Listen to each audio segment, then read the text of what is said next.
एक ओंकार सतनाम करता पुरख निरपौर निर्वैर अकाल मूरत अजूनी सहवं गुर प्रसाद जप आद सच जुगाद सच है भी सच नानक होसी भी सच। सभी आमंत्रित वक्ताओं को मेरा सादर प्रणाम। जैसे कि हम जानते हैं कि जो ये श्री गुरु नानक देव जी का 550वां स्मरणोत्सव संस्कृति मंत्रालय भारत सरकार के द्वारा IGNC के सहयोग से मनाया जा रहा है, उसी के अंतर्गत आज इस ऑनलाइन व्याख्यान का आयोजन किया जा रहा है, जिसमें कि हमारा PGDAB कॉलेज जो दिल्ली विश्वविद्यालय से संबंधित है, उसके संयुक्त तत्वावधान में आज IGNC इंदिरा गांधी राष्ट्रीय कला केंद्र इस आयोजन को कर रहा है। इस आयोजन में हमारे व्याख्यान का विषय आज है श्री गुरु नानक देव की सामाजिक और दार्शनिक चेतना। इस विषय को हमारे बीच में उपस्थित वक्ता जो हैं श्रोताओं के सम्मुख रखेंगे। इसके लिए सर्वप्रथम मैं अध्यक्ष महोदय प्रोफेसर रजनीश कुमार शुक्ल जी का अभिनंदन करता हूं, स्वागत करता हूं कि वो जो है कुलपति हैं महात्मा गांधी अंतर्राष्ट्रीय हिंदी विश्वविद्यालय वर्धा से। सर आप पधारे, आपके लिए आपका बहुत बहुत स्वागत, अभिनंदन। और बीच वक्तव्य के लिए प्रोफेसर हरमोहिंदर सिंह बेदी जी अभी हमारे बीच में जुड़ने वाले हैं। सर कुलाधिपति हैं केंद्रीय विश्वविद्यालय हिमाचल प्रदेश के। इसके उपरांत जो है वक्ता के रूप में डॉक्टर रविंद्र कुमार गुप्ता जी, जो कि प्राचार्य हैं PGDAB कॉलेज दिल्ली विश्वविद्यालय से। सर का भी इस वेबिनार में हार्दिक स्वागत करता हूं मैं IGNC की तरफ से। और डॉक्टर मनीषा बत्रा, जो कि असिस्टेंट प्रोफेसर हैं मैत्रेयी कॉलेज दिल्ली विश्वविद्यालय के पंजाबी विभाग में। मैडम आपका हार्दिक स्वागत, अभिनंदन। और कार्यक्रम के संचालन हेतु हमारे बीच में उपस्थित हैं डॉक्टर हरीश अरोड़ा जी, जो कि PGDAB कॉलेज के हिंदी विभाग में अध्यक्ष के पद पर कार्यरत हैं। सर आपका स्वागत। इसी के साथ सभी विद्वानों का स्वागत करते हुए मैं माइक जो है डॉक्टर हरीश अरोड़ा जी को समर्पित करता हूं कि वो आगे की कार्यवाही का संचालन करें। धन्यवाद। धन्यवाद अरविंद जी। साथियों, पिछले काफी समय से इंदिरा गांधी राष्ट्रीय कला केंद्र संस्कृति मंत्रालय भारत सरकार के तत्वावधान में अनेक कार्यक्रमों का आयोजन गुरु नानक देव के इस स्मरणोत्सव पर, जिसे मैं प्रकाश पर्व सामान्य तौर पर कहता हूं, क्योंकि मैं मानता हूं कि बहुत सारे ऐसे महान भारत के अंदर महान ऐसे व्यक्ति हैं जिनका जन्म नहीं होता बल्कि प्रकाश पर्व के रूप में वो अपने आप ही इस धरती पर अवतरित होते हैं। उन्हीं में से एक श्री गुरु नानक देव जी हैं, जिनके 550वें प्रकाशोत्सव पर्व पर लगातार आयोजित किए जाने वाले कार्यक्रमों की श्रृंखला में आज PGDAB कॉलेज सांधे के दिल्ली विश्वविद्यालय के इस संयुक्त सहयोग से हम जो कार्यक्रम आज आयोजित करने जा रहे हैं, उसका मुख्य विषय श्री गुरु नानक देव जी के सामाजिक और दार्शनिक चिंतन पर है। मुख्य आज के कार्यक्रम के अध्यक्ष हैं प्रोफेसर रजनीश कुमार शुक्ल जी।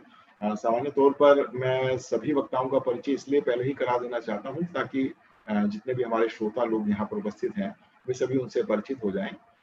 मूल रूप से रजनीश कुमार शुक्ल जी संस्कृत और दर्शन साहित्य के मूल एक विद्वान हैं। भारतीय जो जीवन दर्शन को भारतीय समाज तक पहुंचाने में और विश्व समाज तक पहुंचाने में उनकी जो भूमिका है उसे हम नकार नहीं सकते। वे मानवीय मूल्यों और संस्कृति के एक पुरोधा विद्वान हैं। एक विशेष बात यह है कि केवल भारतीय दर्शन पर ही नहीं बल्कि भारतीय दर्शन के साथ साथ पश्चिमी दर्शन पर भी इनकी गंभीर विचार दृष्टि ने इन्हें भारतीय संस्कृति और भारत के महान विचारकों पर चिंतन करने के लिए प्रेरित किया। मैं इनके साहित्य पढ़ रहा हूँ और बहुत सारे पिछले काफी समय से इनके व्याख्यान मुझे सुनने का अवसर मिला है। विशेष रूप से इन्हें बुद्ध ने, गांधी ने, अम्बेडकर ने, अरविंद ने जिस तरीके से प्रभावित किया, उनके विचारों ने जिस तरीके से प्रभावित किया, उनके व्याख्यानों में वो भारतीय दर्शन के नए दृष्टिकोणों को इसी कारण से स्थापित कर पाते हैं। इनकी बहुत सारी कृतियां हैं जिनमें मूल रूप से कांट का सौंदर्य शास्त्र है, अभिनव गुप्त संस्कृति और दर्शन है। एक विशेष पुस्तक का मैं आग्रह जरूर करूंगा कि सभी लोग उसे पढ़ें, गौरवशाली संस्कृति। ये भारत की संस्कृति को, भारत जीवन के मूल्यों को जिस रूप में प्रतिपादित करती है, वे अत्यंत ही महत्वपूर्ण कृति के रूप में हमारे सामने उभर कर आती है। स्वातंत्र्योत्तर भारतीय दार्शनिक पृष्ठभूमि के संदर्भ में इनकी पुस्तक जो है स्वातंत्र्योत्तर भारत में दार्शनिक पृष्ठभूमि, वह भी एक महत्वपूर्ण कृति के रूप में हमारे सामने उभर कर आती है। एक और पुस्तक है an introduction to western philosophy. वैसे तो इनकी अनेक कृतियां हैं, लेकिन इन सभी कृतियों का मूल जो सार है वो भारत और भारतीयता को लक्षित करता है। वर्तमान में आप महात्मा गांधी अंतर्राष्ट्रीय हिंदी विश्वविद्यालय वर्धा के कुलपति के दायित्व को निभा रहे हैं। मैं अपनी ओर से, पीजीडीएवी कॉलेज सांधे की ओर से और इंदिरा गांधी राष्ट्रीय कला केंद्र की ओर से आपका हार्दिक अभिनंदन करता हूं, हार्दिक स्वागत करता हूं। हमारे जो आज के कार्यक्रम के बीज वक्ता है प्रोफेसर हरमोहिंदर सिंह बेदी। आप सभी उनसे वैसे भी परिचित हैं। हिंदी और पंजाबी भाषाओं पर उनका पूर्ण अधिकार है। मेरा उनसे परिचय आज से नहीं है। जब वे अमृतसर के गुरु नानक देव विश्वविद्यालय के हिंदी विभाग में प्रोफेसर और विभागाध्यक्ष थे, तब से मेरा उनसे परिचय है। वर्तमान में वो हिमाचल प्रदेश केंद्रीय विश्वविद्यालय के कुलाधिपति के रूप में सेवारत हैं और भारत सरकार के अनेक संस्थानों में, जिनमें भारतीय सामाजिक विज्ञान अनुसंधान परिषद हो या राष्ट्रीय जो अल्पसंख्यक मंत्रालय हो, उन सभी की निगरानी समितियों में या अन्य समितियों में लगातार पूरी तरह से जुड़े हुए हैं। वर्ष 2012 से 2014 तक पंजाबी विश्वविद्यालय पटियाला के प्रोफेसर एमिरेटस के रूप में भी उन्होंने अपना महत्वपूर्ण योगदान दिया है। वे भारत के राष्ट्रपति द्वारा 2017 में हिंदी से भी सम्मान से सम्मानित किए जा चुके हैं। इसके अतिरिक्त अनेक सम्मानों से सम्मानित प्रोफेसर हरमोहिंदर सिंह बेदी जी आज हमारे साथ जुड़ चुके हैं। मैं उनका भी हार्दिक स्वागत, हार्दिक अभिनंदन करता हूँ। आज हमारे साथ दो विशिष्ट वक्ता हैं।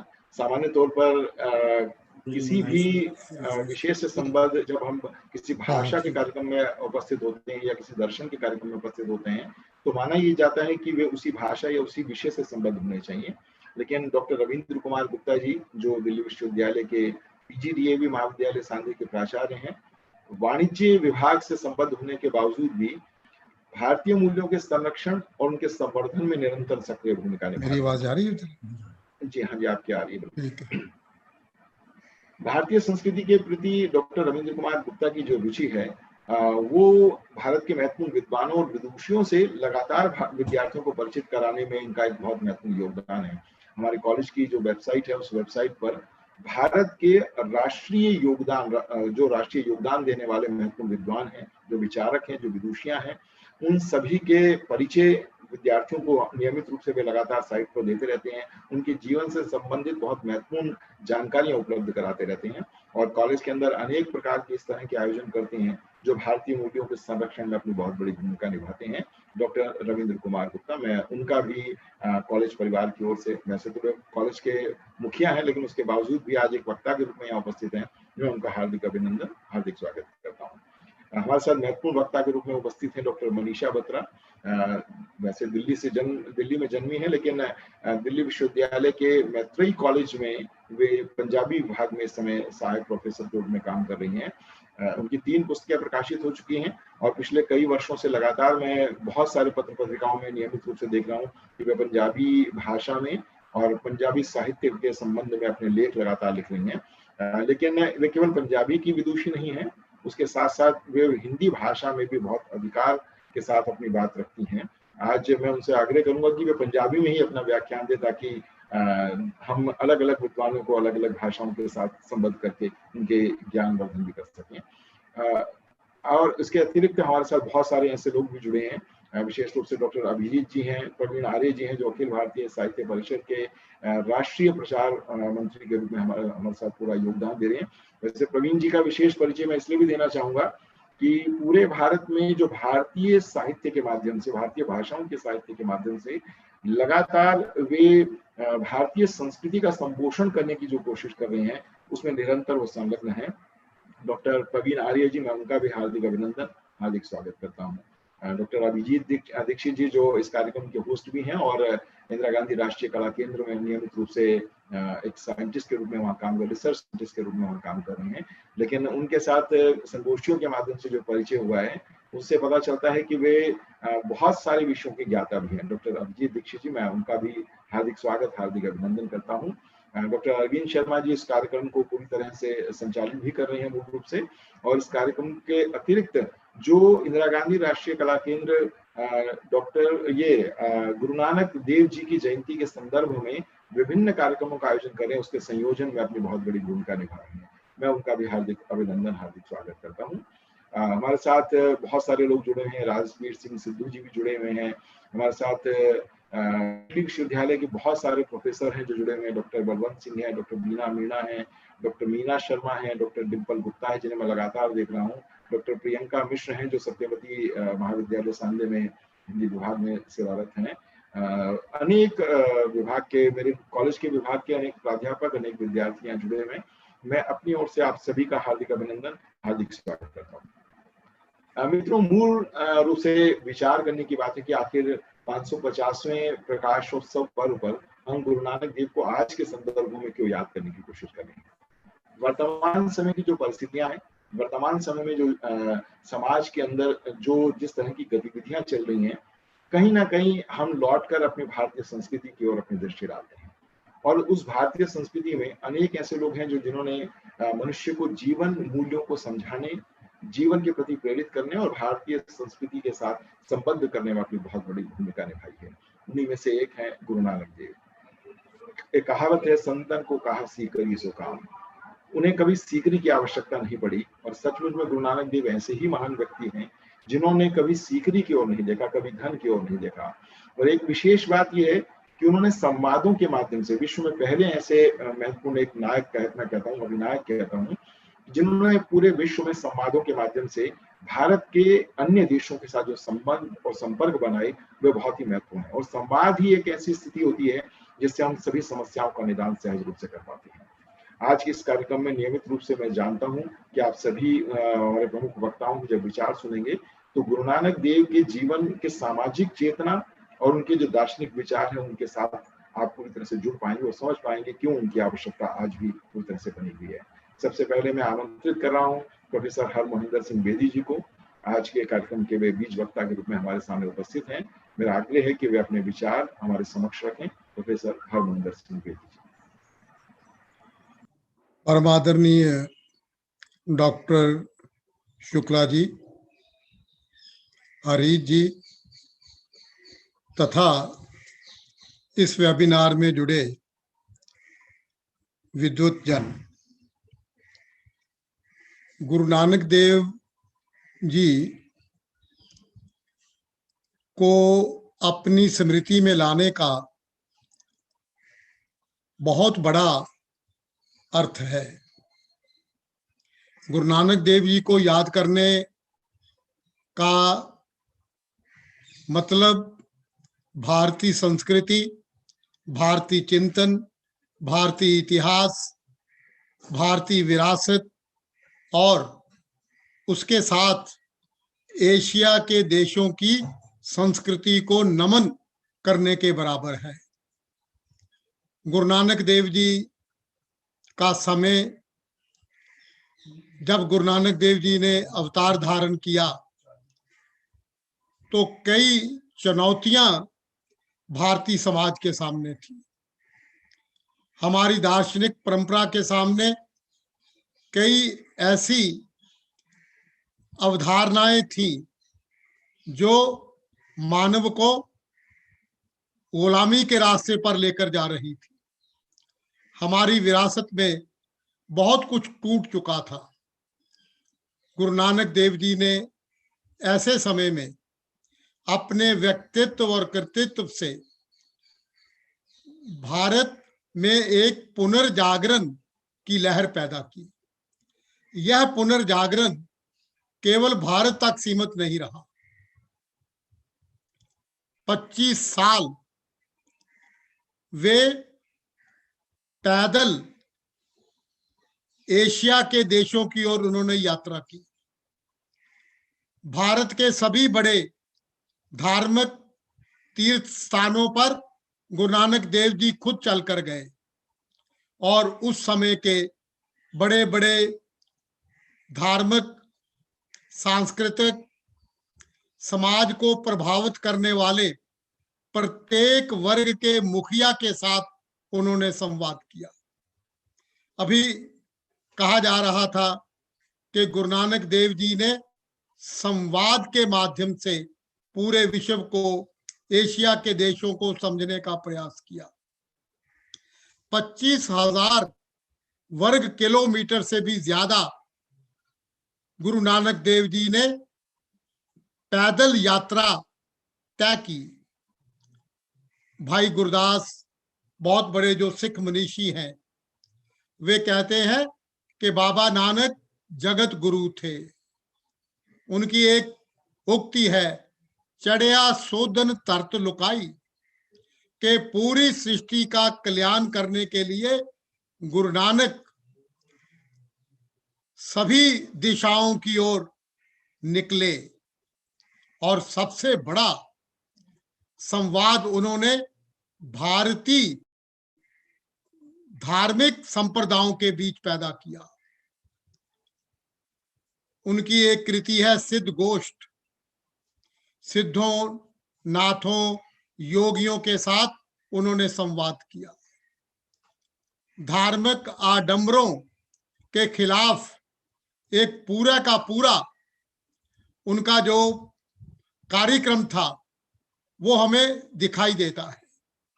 और गुरु नानक देव जी ने उन व्यक्तियों से जब संवाद किया तो उन्होंने उनकी बात सुनी, उनके साथ सतर्क संवाद किया और बाद में उन्होंने अपनी बात कही। वो कहते हैं सिद्धों के साथ गोष्ठी में, रोष ना कीजिए, उत्तर दीजिए, कि आप रोष ना करें। जो मेरे प्रश्न हैं या आपके प्रश्न हैं उनका शांतिपूर्वक उत्तर दें। डॉक्टर वाइस चांसलर शुक्ला साहब बैठे हैं। सुनीति कुमार चैटर्जी जो बहुत बड़े भाषा विज्ञानी हैं, उनका मत है कि मध्यकाल में गुरु नानक देव जी संवाद भाषा का सृजन कर रहे थे और इस भाषा में ये सभी धर्मों, वर्गों और सभी भाषाओं के शब्द को सहज रूप में वो संवाद करते समय उनका इस्तेमाल करते थे। जहां जाते थे वहां की वेशभूषा, वहां की भाषा, वहां का रहन सहन, वहां का धार्मिक परिवेश को अच्छी तरह से समझकर वह अपनी बात कहते थे। भारत के सामाजिक ढांचे में परिवर्तन नहीं आया, एशिया के सामाजिक ढांचे में एक बहुत बड़ी परिवर्तन की लहर चल उठी। और दूसरी ओर आप देखिए, गुरु नानक ने संवाद रचाया, विभिन्न धर्मों के बड़े बड़े व्यक्तियों को अपनी बात, अपना चिंतन, अपना गुरुमत दर्शन वह खुद उनके पास लेकर गए और जहां जिस ढंग, जिस पद्धति की जरूरत पड़ी, गुरु नानक ने वही तरीका अपनाया। जहां जाते थे उनके साथ संवाद करते समय उनकी चेतना को, उनके चिंतन को, उनकी देह भाषा को वे अच्छी तरह आत्मसात करते थे। फिर बाबा नानक अपनी बात कहता था। इसीलिए सुनीति कुमार चैटर्जी मानते हैं कि मध्यकाल को जिस संवाद की भाषा की जरूरत थी वह गुरु नानक देव अपनी कृतियों के माध्यम से उस भाषा को पारदर्शी बना रहे थे। दूसरा उनकी देन देखिए कि उन्होंने जो भी बात, जो भी चिंतन विश्व के सामने रखा, उसके पीछे उनका व्यवहारिक ज्ञान, उनके आदर्श और उनकी तर्क शैली थी। अपने अंतिम, जब वह करतारपुर आए, हम सब करतारपुर का नाम जानते हैं, 18 वर्ष वह करतारपुर में रहे और अपने हाथ से काम करते रहे, खेती करते थे, अपने घर के लिए अनाज पैदा करते थे और पूरा 18 वर्ष एक श्रमिक के रूप में, एक किसान के रूप में और एक उस व्यक्ति के रूप में जो व्यक्ति श्रम से अपनी कमाई करता है, तब उन्होंने कहा, अपनी जिंदगी में ढालकर तब उन्होंने कहा, किर्त करो, कर्म, कर्म पर बल दिया। और फिर उन्होंने कहा कि वंड छको, जो कुछ आपने अपनी मेहनत से पैदा किया है उसे अपने भाई बंधुओं के साथ बांटें। और तीसरा बहुत बड़ा सिद्धांत, नाम जपो, प्रभु की रजा में, प्रभु की इच्छा में, प्रभु के चिंतन को समर्पित हो जाओ। मुझे याद आते हैं मूल भारत के वे बंगाल के रहने वाले अर्थशास्त्री जिन्होंने द पुअर इकोनॉमिक्स किताब लिखी, और द पुअर इकोनॉमिक्स किताब में उन्होंने कहा कि एशिया के देश तब तक विकास नहीं कर सकते जब तक वह श्रम के महत्व को नहीं समझते। गुरु नानक देव जी ने 500 साल पहले श्रम के महत्व को समझा और उन्होंने बल दिया और यहां तक कहा कि जो दूसरे का हक, दूसरे की कमाई अपने पक्ष में उसका इस्तेमाल करते हैं, वो कहते हैं, हक पराया नानका, उस सूअर उस गाय। मुसलमान के लिए गाय के समान है पराया हक, और हिंदू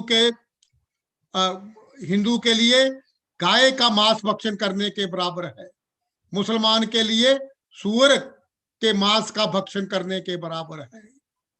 हक हलाल की कमाई, श्रम की द्वारा पैदा किया गया अपना हक, गुरु नानक देव जी उसके पक्ष में अपनी वार्ता लोगों तक लेकर जाते हैं। श्री गुरु ग्रंथ साहब देखिए 36 वाणीकार हैं और ये जो सभी वाणीकार हैं, गुरु साहबान को छोड़कर संत, भक्त, सूफी, इनमें कोई भी वाणीकार गुरु नानक देव जी का समकालीन नहीं है। सब गुरु नानक देव जी के पूर्व काल के हैं। चाहे जयदेव हो, जिनका शब्द गुरु ग्रंथ साहब में है, वो 10वीं सदी के थे। जिन्होंने गीत गोविंद लिखा, वो संस्कृत के कवि थे।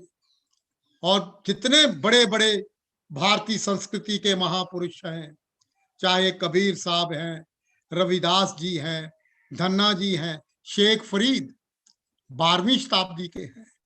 गुरु ग्रंथ साहब में उनकी वाणी है। गुरु नानक देव जी जहां जाते थे वह बड़े बड़े महापुरुषों की वाणियां एकत्र करते थे, उनके साथ संवाद करते थे और बाद में यही वाणियां 1604 में जब गुरु अर्जन देव जी के पास श्री गुरु ग्रंथ साहब का जब वे संपादन कर रहे थे, गुरु ग्रंथ साहब की वाणियों का हिस्सा बने। गुरु ग्रंथ साहब की बीड़ तैयार करने में गुरु नानक देव जी की बहुत बड़ी भूमिका है। इसलिए गुरु नानक देव जी का जो महान संदेश है कि जाति पाति को नहीं मानेंगे, रंग नस्ल को नहीं मानेंगे, लिपि और भाषा की दीवार नहीं रहेगी, हर को भजे सो हर का होए। और गुरु नानक देव जी की यह सोच श्री गुरु ग्रंथ साहब में दर्ज है। बाबा नानक के 974 शब्द, 974 शब्द 19 रागों में श्री गुरु ग्रंथ साहब में संकलित है। और आप देखिए बाबा नानक की वाणी का महत्व किसी भी गुरु साहबान ने अपनी वाणी का उच्चारण करते समय अपना नाम नहीं इस्तेमाल किया। प्रत्येक गुरु ने कहा अंत में कह नानक।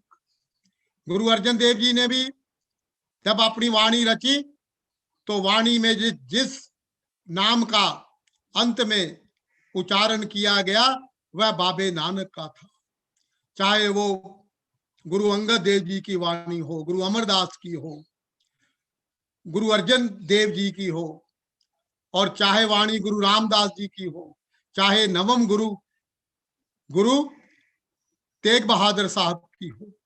ये गुरु नानक की सोच का केंद्र श्री गुरु ग्रंथ साहब है। मुझे याद आते हैं सर बरियव को, रूसी विद्वान, वो कहते हैं कि अगर मध्यकाल में लघु कुटीर उद्योग का इतिहास जानना है तब गुरु ग्रंथ साहब में दर्ज उन महान वाणीकारों को देखो। कबीर साहब कपड़ा बुनते थे, रविदास जी चमड़े का काम करते थे, धन्ना जाट था, सधना कसाई था, सेन नाई था, नामदेव जी रंगरेज थे। ये एक ऐसा आदर्श गृहस्थ और श्रम को एक साथ, इसका एक मॉडल पूरी दुनिया के सामने गुरु नानक देव रखते हैं और हमारी सामाजिक व्यवस्था में क्रांति आ जाती है। लोग निर्णय जाति पाति के आधार पर नहीं करते, लोग सम्मान देते हैं महापुरुषों को उनकी वाणी के कारण, उनके चिंतन के कारण और उनके कल्याणकारी कार्यों के कारण। यह चेतना बाबा नानक मध्यकाल में भारतीय संस्कृति के सामने एक महा आदर्श के रूप में रखते हैं। इसीलिए गुरु नानक ने जब ये कहा कि नाम जपो, कीर्त करो, वंड छको, ये एशिया के देशों के लिए एक बहुत बड़ा आदर्श मार्ग था और इस आदर्श मार्ग को अपनाकर एशिया ने अपनी किस्मत को बदला। और आज डॉक्टर वीसी साहब बैठे हैं, शुक्ला जी, आज जो एशिया के इतिहासकार हैं वह अपने देशों का इतिहास लिख रहे हैं और वो बार बार गुरु नानक देव को याद करते हैं। उन्हें बार बार लगता है कि बाबे नानक की वाणी के माध्यम से हम अपने देशों की संस्कृति को, विरासत को, चिंतन को, दर्शन को हम समझ सकते हैं। प्रोफेसर एलन जैसा दार्शनिक इतिहासकार जब वो एशिया के देशों का इतिहास लिखता है तो वह बाबे नानक की वाणी के आगे नतमस्तक होता है। भारतवर्ष में आप देखिए कि गुरु नानक का कितना गहरा प्रभाव पड़ा। हम सब जानते हैं कि बाबर ने जब भारत पर आक्रमण किया तो गुरु नानक देव जी ने 4 शब्दों के द्वारा, जिसे हम बाबर वाणी कहते हैं, हालांकि गुरु ग्रंथ साहब में बाबर वाणी कोई शीर्षक नहीं है, पर बाबर के आक्रमण के समय जो भारतीयों पर जुल्म हुए, जो भारतीयों की धार्मिक चेतना को जो बाबर के सिपाहियों ने पांव थले रौंदा, उसका बहुत यथार्थवादी चित्रण गुरु नानक देव जी की वाणी में आता है। आप देखिए, गुरु नानक देव ये नहीं कहते कि बाबर के आक्रमण ने पंजाब को डरा दिया है या सैदपुर, जहां उस समय गुरु नानक थे, वह सैदपुर की जगह भयभीत हुई है। गुरु नानक कहते हैं हिंदुस्तान डराया। बाबर ने हिंदुस्तान को डराया है। वो कहते हैं कि पाप दी जंज लै काबुल ताया, जोरी मंगे दान में लालो, के काबुल से वो पाप की बारात लेकर भारत में आ गया है और भारत रूपी कन्या का शक्ति के बल पर, तलवार के बल पर उसका कन्या दान चाहता है। और फिर गुरु नानक ने कहा, खुरासान खसमाना किया, हिंदुस्तान डराया, आपे दोष न देई करता, जमकर मुगल चढ़ाया। डॉक्टर शुक्ला जी और अन्य बंधुओं, गुरु नानक देव पहले भारतीय भाषाओं के कवि हैं जो यहाँ के लोगों को हिंदुस्तानी कहकर पुकारते हैं। संस्कृत साहित्य में भारतवर्ष बहुत बार आया, पर अपनी भाषाओं में। उस समय जो मध्यकाल में जिन भाषाओं का उच्चारण होता था, गुरु नानक देव पहले राष्ट्र कवि हैं जो इस क्षेत्र के लोगों को परिभाषा देते हैं, यहाँ के भूगोल के ऊपर विचार करते हैं, यहाँ की कौमियत जातीयता के ऊपर चिंतन करते हैं। इसलिए गुरु नानक की वाणी राष्ट्रीय चेतना की वाणी है। और गुरु नानक की इस वाणी ने एक और करिश्मा किया। लोगों का इतना मनोबल बढ़ा कि जब गुरु नानक ने बाबर के आक्रमण का विरोध किया, बहुत साफ साफ शब्दों में बाबर के आक्रमण से हुई तबाही का चित्रण किया, और उसके बाद आप देखिए जितने भी आक्रमणकारी भारतवर्ष पर जिन्होंने आक्रमण किया, लोगों ने डटकर उनका मुकाबला किया। जो असली बात है, धर्मांतरण की लहर रुक गई।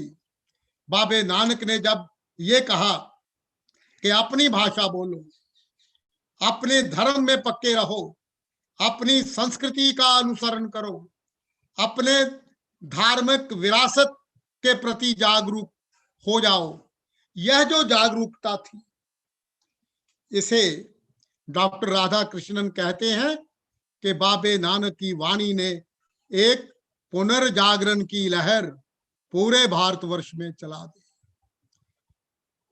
डॉक्टर राधा कृष्णन कहते हैं कि भारतीय संस्कृति के उन आयामों पर गुरु नानक सक्रिय होते हैं जिनकी गति कहीं ना कहीं धार्मिक आडंबरों के कारण, पाखंडों के कारण रुक गई थी, और गुरु नानक देव अपनी वाणी के माध्यम से उस गति को तीव्रता प्रदान करते हैं। इसलिए आप थोड़ा सा दूर जाकर देखिए, गुरु नानक की वाणियों को देखिए, जपजी साहब को देखिए, आसादी वार को देखिए, सुचज्जी और कुचज्जी वाणी को देखिए, गुरु नानक देव जी के 12 माह देखिए। आपको पूरा जो जिसे हम कभी सपत सिंधु कहते थे, पंचनद कहते थे, जो बाद में पंजाब हुआ, उसके दुख दर्द, उसकी प्रकृति, उसकी फसलें, उसके फल फूल, उसकी वनस्पति गुरु नानक वाणी में हमें लहराती हुई दिखाई देती है। और पूरा जो पंजाब का एक महाबिंब है, वो ऋग्वेद के बाद गुरु नानक वाणी में महाबिंब का रूप प्रदान होता है उस बिंब को, और पूरा विश्व गुरु नानक की चेतना के साथ जुड़ जाता है। हम बार बार कहते हैं कि भारत विश्व गुरु बनेगा। अगर भारत को सचमुच विश्व गुरु बनना है, भाई गुरदास तो पहले ही कह चुके हैं कि गुरु नानक जगत गुरु हैं। गुरु नानक इस धरती के दुख दर्दों को दूर करने के लिए 25 साल पैदल यात्रा करते हैं, और उनका दार्शनिक चिंतन देखिए। 4 उदासियां गुरु नानक देव जी की हैं। पहली उदासी से जब वह बाहर आए और लोगों ने पूछा हमारे लिए क्या संदेश है, गुरु नानक ने कहा, ना को हिंदू ना मुसलमान, सब इंसान हैं। ये धर्म और ये जाति पाति का जो पिंजरा है, इस पिंजरे से बाहर निकलो और मानव की एक ही जाति है। यह संदेश था गुरु नानक की पहली उदासी का। और बाबे नानक के साथ जो उनके सहयोगी थे, साथी थे, वे थे भाई मर्दाना, मुसलमान धर्म से जुड़े हुए थे। 48 वर्ष बाबे नानक के साथ उन्होंने पैदल यात्राएं की और पूरे विश्व को भारतीय संस्कृति का, भारतीय चिंतन का, भारतीय विरासत का, भारतीय दर्शन का एक ऐसा महा स्वर दुनिया के कानों में डाला कि पूरे विश्व को लगा कि गुरु नानक यह जो बात कहते हैं सरबत दा भला, ये वासुदेव कुटुंबकम ही है कि जिसमें ना जाति है, ना पाति है, ना रंग है, ना नस्ल का कोई भेद है। डॉक्टर शुक्ला जी जानते हैं कि भक्ति आंदोलन का अगर कोई आज हमारे पास सामाजिक सांस्कृतिक कोई बहुत बड़ा डॉक्यूमेंट है, दस्तावेज है, तो वह श्री गुरु ग्रंथ साहब में संकलित वाणियां हैं। 36 वाणीकारों की वाणियां हैं। भक्त कवियों ने जो कुछ कहा, भक्त कवियों का जो चिंतन है, और ये जो भक्ति आंदोलन है, इस भक्ति आंदोलन का जो इतिहास है वो श्री गुरु ग्रंथ साहब की वाणीकारों की वाणियों में आज भी उपलब्ध होता है। इसीलिए आचार्य हजारी प्रसाद द्विवेदी कहते हैं कि भारतीय वांग्मय, भारतीय साहित्य का जो अमर स्वर है वह बाबे नानक की वाणियों के केंद्र में पड़ा हुआ है। इसीलिए आचार्य परशुराम चतुर्वेदी जी कहते हैं कि उत्तरी भारत की जो संत परंपरा है उसके पीछे जो एक अदृश्य शक्ति है वह श्री गुरु ग्रंथ साहब की है। गुरु नानक देव जी का यह सामाजिक, साहित्यिक, सांस्कृतिक चिंतन आज भी अनुकरणीय है। पंजाबी भाषा, गुरमुखी लिपि, भारतीय भाषाओं की इतनी खूबसूरत शब्दावली, मैं तो कई बार हैरान होता हूं कि सर्वाधिक मुस्लिम भाईचारे की भाषा कुरान शरीफ की भाषा, मुस्लिम आचार संहिता की शब्दावली बाबे नानक की वाणी में मिलती है। और भारतीय संस्कृति, भारतीय वांग्मय, भारतीय दर्शन की अनेकों उक्तियां सरल भाषा में बाबे नानक की वाणी का केंद्र है। और सबसे बड़ी बात देखिए, ट्रेड की लैंग्वेज, वाणिज्य की भाषा, वणजारों की भाषा, व्यापार की भाषा, मध्यकाल की अनेकों ऐसी शब्दावली गुरु नानक देव जी की वाणी में आज भी सुरक्षित है। ये एक भाषिक क्रांति भी थी, सामाजिक क्रांति भी थी, दार्शनिक क्रांति भी थी और राष्ट्रीय धारा का पुनर्संवाद भी था। इसलिए आज जो वैश्विक चिंतन, विश्वीकरण के दौर में हम पहुंचे हैं, अगर सचमुच दुनिया को प्यार का, प्रेम का, मोहब्बत का गांव बनना है, तब बाबे नानक की वाणी की जरूरत हमें है। और जगत गुरु के जिस मार्ग पर हम चलना चाहते हैं वह वही मार्ग है जो बाबे नानक ने हमारे सामने रखा। मैं ऐसे बड़े महापुरुष पर कुछ शब्द कहकर खुद को भी सौभाग्यशाली मानता हूं। मैं मंत्रालय का, डॉक्टर शुक्ला जी का, बहुत बड़े विद्वान हैं, बहुत बड़े दार्शनिक हैं, मुझे तो बहुत कुछ सीखने को मिलता रहता है। तो ऐसे मित्रों के साथ अपनी बात कहकर मुझे बहुत संतुष्टि हुई। आप सबका बहुत बहुत आभार। धन्यवाद प्रोफेसर हरमोहिंदर सिंह बेदी जी। आपने सही कहा कि गुरु नानक की जो वाणी है वो राष्ट्रीय चेतना की वाणी है। मुझे याद है गुरु गोविंद सिंह जी पर जब मैं शोध कार्य कर रहा था तो उसमें एक पंक्ति आई थी, मिटी तुंद जग चानन होया। ये समस्त प्रकाश जो दिव्यता का प्रकाश है वो किसी दिव्य आत्मा के इस धरती पर अवतरित होने के उपरांत ही आता है, और ऐसा ही महसूस हुआ जब गुरु नानक देव जी यहाँ धरती पर अवतरित हुए। और ये आश्चर्य है कि गुरु नानक देव से लेकर गुरु ग्रंथ साहिब की वाणी तक समस्त जो एक दिव्य ज्योति हमें प्रज्वलित होती हुई दिखाई देती है हर गुरु के मध्य, वह पूरे मध्यकालीन साहित्य के संत कवियों में कहीं ना कहीं उसकी छाया निरंतर विद्यमान रहती है। ये अद्भुत संयोग ही है कि मध्यकाल में समस्त संत कवियों ने अपने जो विचार रखे, वे सभी विचार कहीं ना कहीं भारतीय संस्कृति के पोषक हैं, भारतीय समाज को एक दर्शन और एक चेतना देने वाले विचार। उसमें गुरु नानक देव जी का एक महान योगदान रहा है। अब मैं आमंत्रित कर रहा हूं डॉक्टर मनीषा बत्रा जी को कि वे आए और गुरु नानक देव जी के दार्शनिक विचारों के संबंध में अपने विचार रखें, क्योंकि गुरु नानक देव जी ने अपने दार्शनिक विचारों में जहां परमात्मा का, सगुण ब्रह्म का, निर्गुण ब्रह्म का, सगुण और निर्गुण ब्रह्म के संयोजन का समस्त विचारों का जो विचार हमारे सम्मुख रखे, समस्त दार्शनिक विचारों को जिस तरह से प्रस्तुत किया, वे वास्तव में भारतीय दर्शन को एक विकास की ओर ले जाने में कर रहा हूँ डॉक्टर मनीषा बत्रा को वे आए और अपने विचार हमारे सम्मुख रखें। जी नमस्कार सबको। मेरे लिए मैं पंजाबी में ही बात करना चाहूंगी। वैसे तो मैं हिंदी में भी बोल सकती थी, पर मेरे को लगता है कि मैं अगर पंजाबी में बात करूं तो गुरु नानक देव जी के बहुत ज्यादा करीब महसूस करती हूँ अपने आप को। तो मेरे लिए बहुत माण वाली गल है कि आज जो मैं विभिन्न संस्थावां दी राष्ट्र पद्धरी शख्सियतां ਦੇ ਨਾਲ ਹੀ ਇੱਕ ਮੰਚ ਤੇ ਮੌਜੂਦ ਹਾਂ, ਜਿਨ੍ਹਾਂ ਵਿੱਚੋਂ ਅੱਜ ਦੀ ਪ੍ਰਧਾਨਗੀ ਕਰਨ ਵਾਲੇ ਪ੍ਰੋਫੈਸਰ ਰਜਨੀਸ਼ ਕੁਮਾਰ ਸ਼ੁਕਲ ਅਤੇ ਪ੍ਰੋਫੈਸਰ ਹਰਮੋਹਿੰਦਰ ਸਿੰਘ ਬੇਦੀ, ਜਿਨ੍ਹਾਂ ਨੇ ਬਹੁਤ ਹੀ ਖੂਬਸੂਰਤ ਵਿਚਾਰਾਂ ਨਾਲ ਸਾਨੂੰ ਗਿਆਨਵਾਨ ਕੀਤਾ ਹੈ।